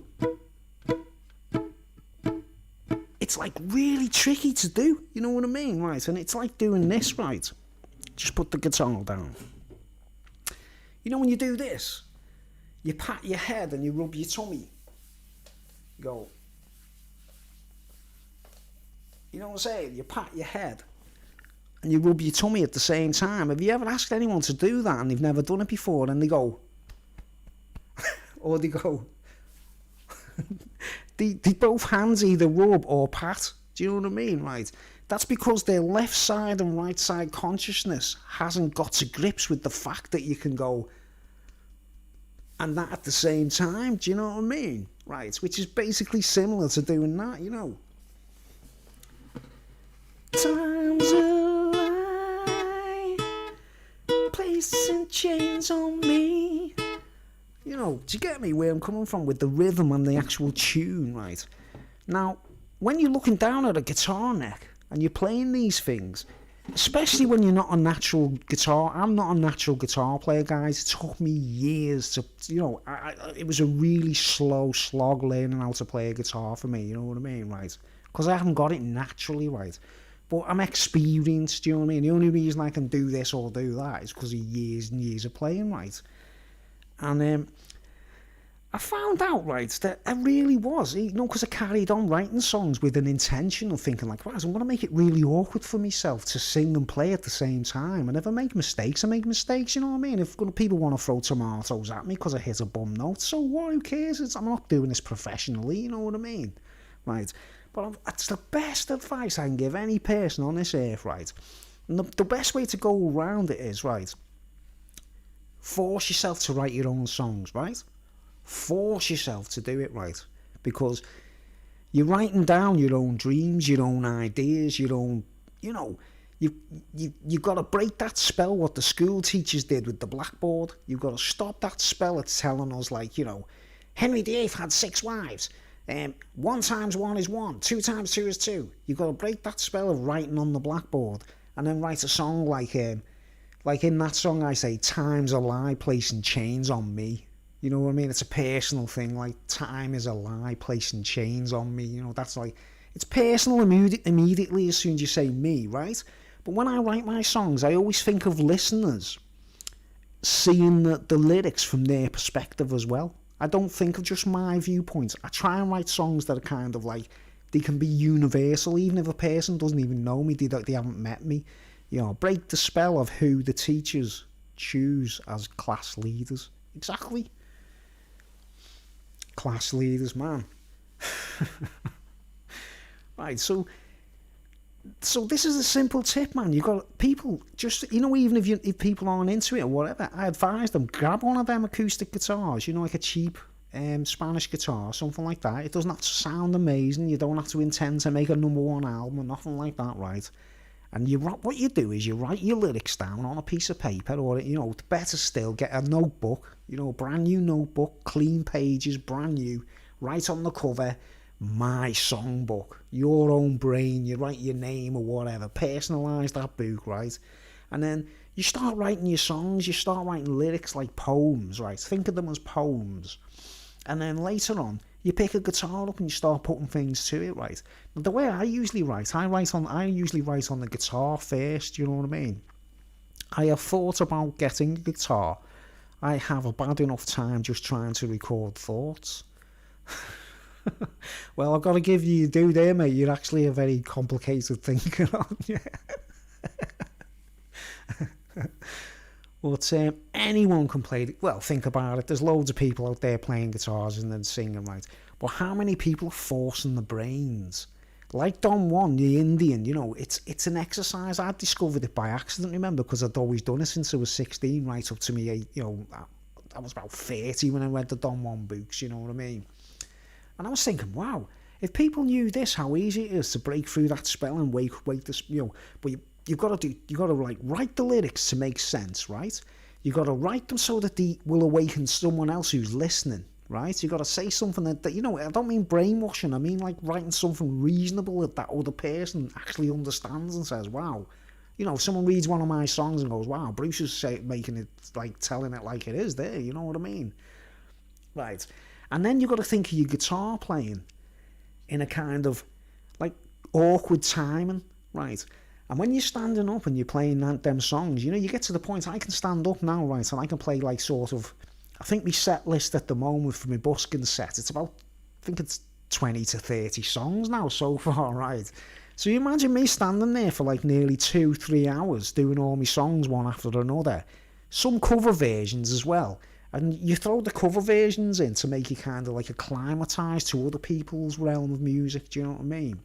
It just makes you familiarise with other people's tastes and styles of writing and stuff, right? But mainly, the main goal is write your own songs, right?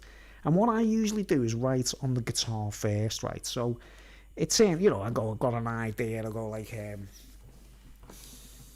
this is like, you know, say, this is one of my songs where I go,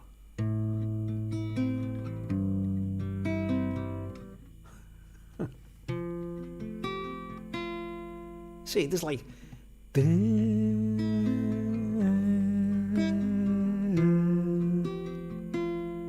right, but at the same time I have to go, the cafe window takes a beating from the rain.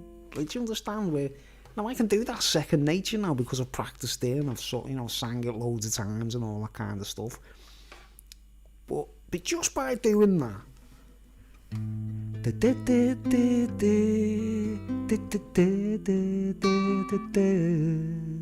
I'm opening both sides of the brain just by that simple act, right? And then you got to think lyrics. Now you think about it, your brain's got to remember. You know, when you're standing up and you're singing a song that's like 5 minutes long, no one realises. No one, fans and listeners take it all for granted. They don't realise how much an artist is actually doing when they're singing and playing something thoughtful and brilliant. You know, something deep. They're contributing to the human nature of like releasing people from spells, basically. You know what I mean? But like, what's another example? I've got some awkward songs. I can't really do this because I'm getting a bit late here and people might complain, you know what I mean? But would you understand? It's like, that's one thing on its own, isn't it? It sounds nice on its own, doesn't it? Like,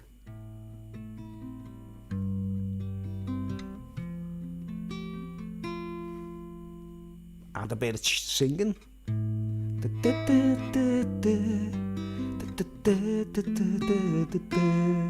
Right, so now you know if I haven't wrote any lyrics, you know sometimes I've wrote a song and I've wrote a tune on the guitar but I haven't made the lyrics up. You know what I do for comedy? You know, say I've got the idea and there's a singing tune there, isn't it? That, like, in my head there's like, see on the guitar I'll be going,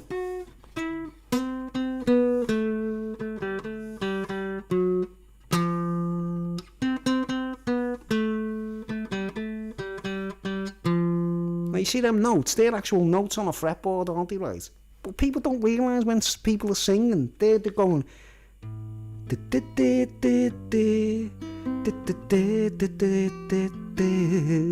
right? So I'm using my two sides of my brain straight away because I'm trying to sing in tune and play the notes on the guitar and say, which chords am I playing, right? Then I add the words, the cafe window takes a beating from the rain. You know, when it starts to become a song, do you understand? And that's a simple example of it, right? But that was my breakthrough discovery where I thought, oh my word, I tell everyone I know, everyone I meet, everyone I see, even if they're not artists, right? Try and write some songs. Let's see what emerges out. You know, like what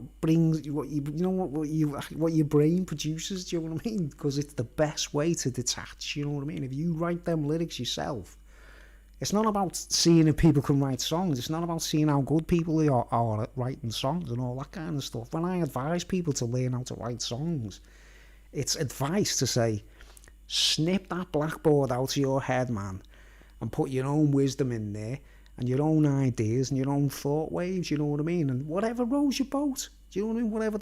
Whatever person's personal taste of, because one man's heaven is another man's hell, isn't it, guys? Right? Say, in this country, right, for example, we have two big sports, football and rugby, right?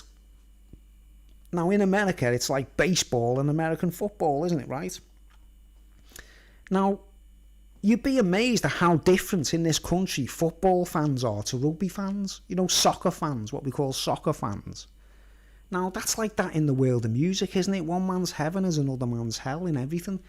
So, we're never all going to agree on everything, right? But because the school teachers have gone like, there's 15 of us all in the same classroom going, 1 times 1 is 1, 2 times 2 is 2. They're making us all think universal, aren't they? They're making us all think universally, right? Universal thinking. Every kid in the classroom, we're all universal, aren't we? We're all thinking universal, right? We should be thinking multiverse, not universe. We should be thinking multiversal, right? Not just one universe, multiverses, right? Now, what happens when you reach higher education, man? You know, you leave school, you've done everything the teacher tells you. You've followed all the rules. You've got all your exam results. You've been a good little boy or a good little girl in school. And you've done everything exactly as the teacher tells you. And you get top marks in your exams. Where's the next place you go? University. Do you know what I mean, right? And then when you get to university, right, you're amongst a load of students, right? Like, all reading law, or all studying psychology, or all studying English literature. You know, everyone in university has got one specialised subject usually, haven't they? You know what I mean? Physics, biology, chemistry, music, whatever it is, right? But it's still a universal thought wave, isn't it? It's still like everyone in that university, right? Whatever classroom you're in, whatever segments you're in that university, there's going to be another 15 students or 20 students all going, basically, 1 times 1 is 1. Still doing the same thing, but it's higher education instead of, like, you know, learning the alphabet or learning how to count or spell. They're doing higher education, so they're getting PhDs and degrees, right?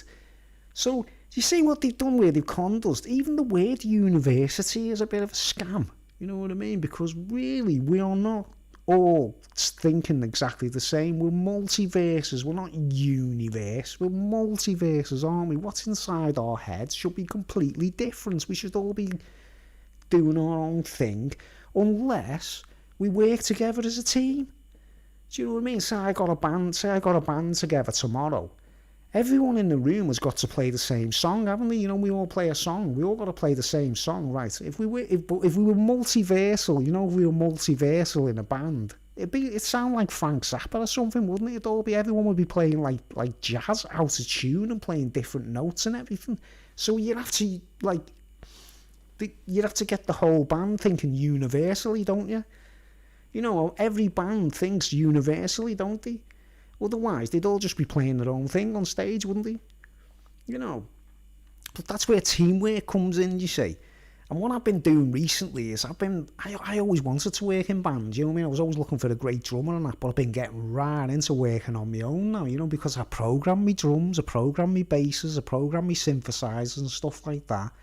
And then putting the cherry on the cake is singing and playing the guitar, you know what I mean? I'm standing there doing all the live bits. And I'm telling you this, right, guys, you know, after a couple of hours of playing a set of songs and you're using your own memory and trying to work out what you play and everything, you sit down, have a cup of tea or whatever, and your brain feels like a computer, you know what I mean? It's like completely, you know, all the wires in the chip would all go instead of like some parts left dormant. Or, I mean, what did they start doing with the chips? They went from 1 core to dual core to quad core. Now we're on like 8 core, aren't we? You know what they're doing to the chips. They're dividing the brain in the computer, aren't they, from 1 to 2? You know, like cell division, isn't it, really? And they're mimicking brains with silicon chips. So what we have to do is we have to claim our mushroom inside our heads. And the best way to do it, you could do it other ways as well, but I think it's like, you know, because you're playing musical, it's a really, like, deep... Most people are just listening and don't realise, like, but when you get into playing yourself and playing the guitar and looking at the fretboard and the notes, it's really good therapy, you know what I mean? That's the word for it, therapy, right?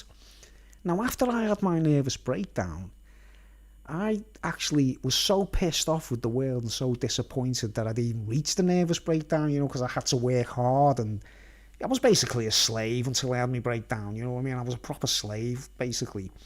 And because I couldn't just go out and play like I wanted to and be a musician, I had to go to work and be a typing instructor, and I had my breakdown, you know what I mean? I stopped playing the guitar, you know, when I went mad and I was ill. And I stopped playing, right? I sacked it.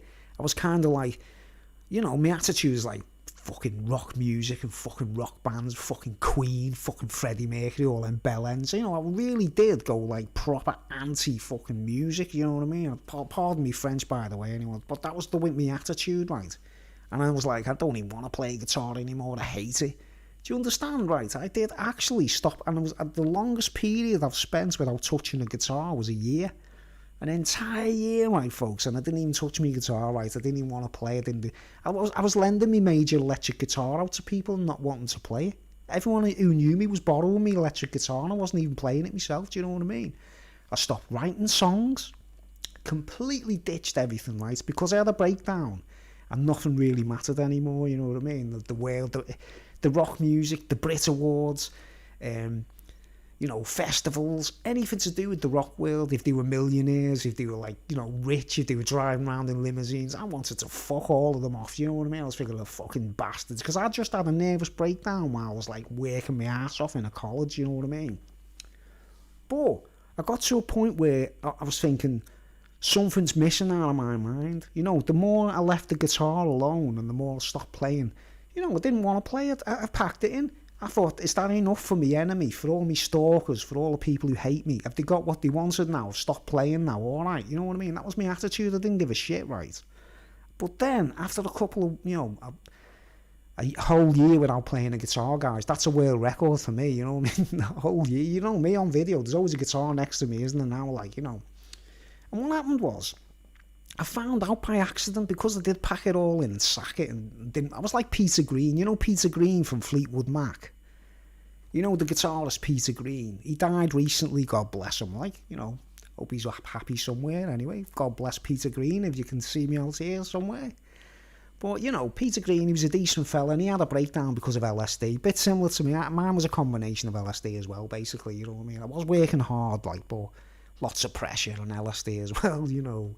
Peter Green went mad, he done the same thing, he didn't want to play the guitar ever again, did he, you know what I mean? He sacked it completely. But slowly but surely he got back into it, didn't he, right? And I noticed that, I did actually notice it and think, wow, that Peter Green's getting back into playing, which is a bit of a shocker, like. When I did it, I never thought I was ever going to play again, you know what I mean? I didn't care. I was like, okay, people don't want me to play rock music, you think it's all shit, go on, fuck yous all, I hate yous all, you know? I had a proper attitude, you know what I mean? And then one day I thought to myself, something's missing in my life and I don't know what it is. I didn't know what it was. I actually wasn't aware of it. Like, I was thinking, what is missing in my head that I need? I need something in my life. What is it?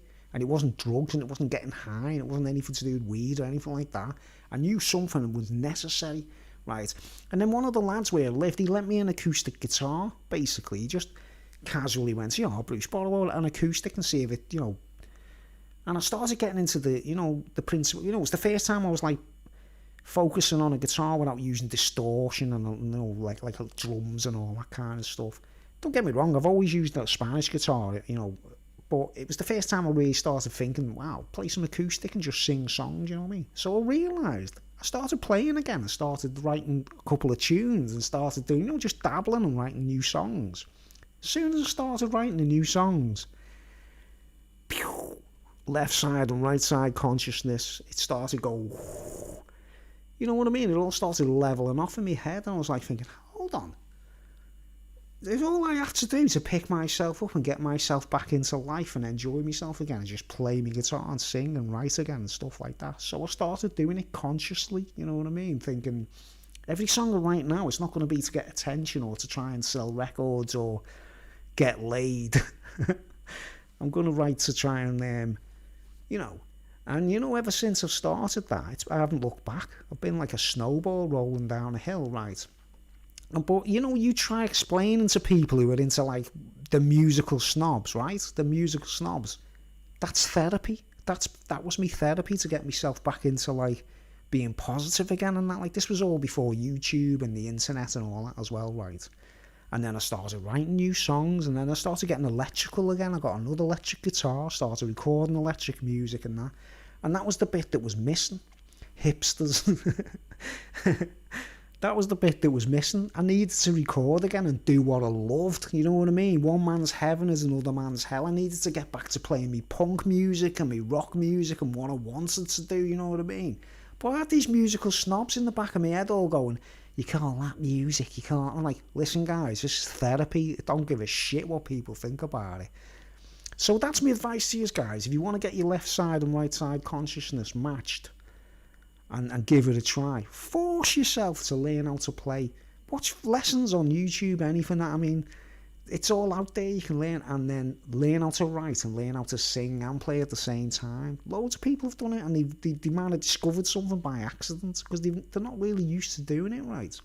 Yo, man, here's a question for you, mate. Do you know where the word hipsters comes from? Or, you know, hippies. You know the word hippie? Do you know where it comes from? Hippie. What is a hipster? What were hipsters in the past? The reason hippies are called hippies. They were not like beatniks. What were they? Jeans. You know, pants, trousers, jeans. The waistline.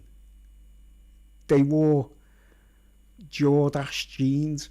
Yeah, the you know our pants. You know, usually trousers, they go up to the waist, don't they, up to the belly button, like. But hipsters, they were around the hips. You know what I mean? That's why hippies are called hipsters. That's why hippies are called hippies, because of the jeans that used to go. You know, the waistline is on the hips instead of the waistline. Do you know what I mean? Is that crazy or what? Like, everyone says hippies just because of the design of the jeans. Isn't that mad or what?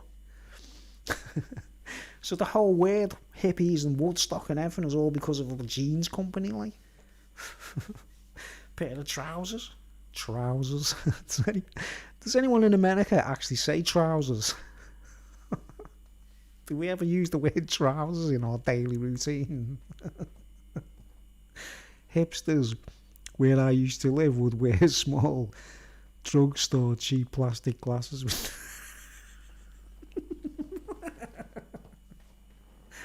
with no lenses. No trousers. It's a mad word, that, isn't it? That's what you know, when we were in primary school, that's what the school teachers used to call them. They go, now pull your trousers up properly. You know what I mean? When we were doing moonies in the back, doing moonies in the playground, they go, pull up your trousers, young man. Jeans. My favourite word, you know what our favourite word is? It's keks. Have you ever heard that word in America? Keks. Could be K-E-X or K-E-C-K or K-E-K. Keks. That's a Scouser term, you know, like Liverpool local area. They call pants and jeans keks. So say, hold on, I just got to put me keks on.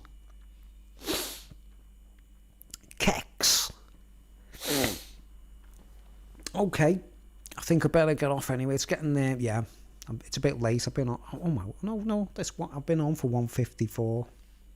Yeah, man. Kek is a spirit. Wow. I didn't know that. Well, this is what it means, right? If the word keks in our language, right? Certain plants, I think it's reeds or something, you know, no plants. Yeah, I'll just draw a diagram, right, of like a plant.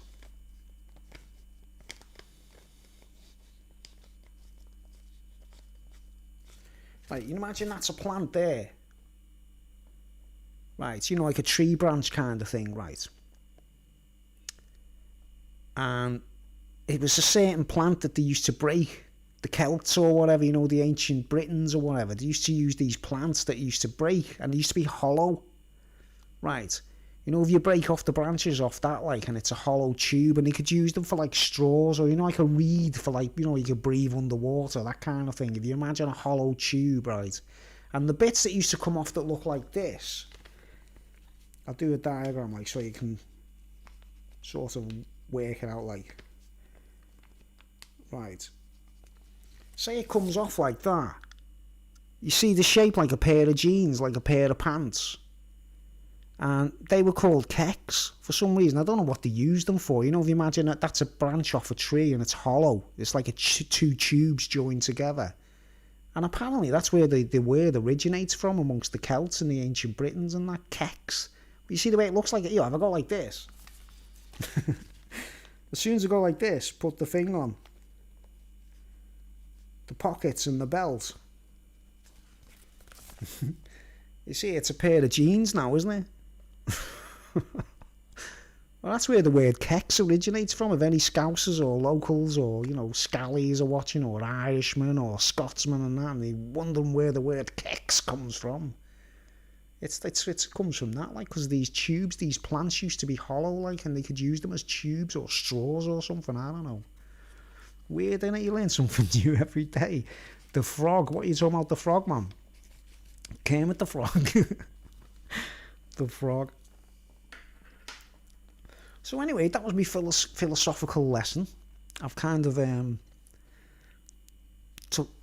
on, tried to make this quite interesting, you know, so it's worth watching. Anyone who wants us, you know, I don't know, a few mad points and that, like. And I think it's time to get my head down, go to bed.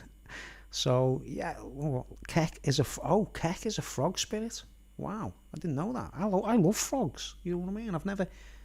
Toads. Do you reckon Jabba the Hutt is supposed to be a toad? Thanks, man. I appreciate that. Your talks are interesting. See ya. Yeah. Do you reckon, before you go, do you reckon Jabba the Hutt was meant to be a toad? At some. Does Jabba the Hutt look like a frog or a slug? A big slug. Slugs haven't got eyes though, with split pupils, have they? Have they? A frog or a toad would have eyes with split pupils, wouldn't they? You know, Jabba the Hutt's got split pupils, hasn't he? I think he's a distorted toad. He's got a toad gone wrong. Put salt on them. We used to do that when we were kids. Put salt on the slugs. Alright then. Yeah, he was lizardish. Definitely reptilian, isn't he? Jabba, like. It's weird, innit? You know, everyone thinks Darth Vader's the boss, don't they, right? Everyone thinks Darth Vader's the boss. It's not. It's Jabba, isn't it, right? And then when you think Jabba's the boss, it's not. It's the evil wizard, isn't it? You know, the guy who's fucking zapping Luke Skywalker with electric beams, and Darth feels sorry for him and takes pity. But that evil wizard, you know, what's his name, the evil wizard in Star Wars, and Darth looks up to him. Look, Jabba wasn't under mind control exactly. He was the yeah, he's the emperor, and the evil wizard is running it all. There he is. Is that it? Palpatine. He's the guy with the hood on, isn't he? And he's like he's running the show, isn't he? He's Slim Shady, really, isn't he? He's the real Slim Shady, mate. He's the real, you know, Eminem, like, will a real Slim Shady please stand up? Will a real Slim Shady please stand up? That guy should stand up, shouldn't he? You know, the evil wizard in Star Wars. He's the real Slim Shady, man. Alright, we'll leave on a lighter note. I'm getting off now. So yeah, thanks for watching, man. I've got 2 viewers. I don't know who else is watching. But yeah, I just thought I'd do a long one for anyone to watch back tomorrow or whatever. And I've done a little bit of research, and hope you find this useful information about activating your left side and right side consciousness, which is very necessary in today's world. It might be what people are missing. Anyone who already sings and plays, if you already sing and play, you're using your left and right side consciousness by, you know, using your memory and lyrics and notes and musical notes, you're already doing it, you know what I mean? But you want to go even deeper, write your own stuff, and it takes you even further, right? Okay, thanks for watching and winding up. This is Roller Coaster Ride signing out, and I will be back very soon.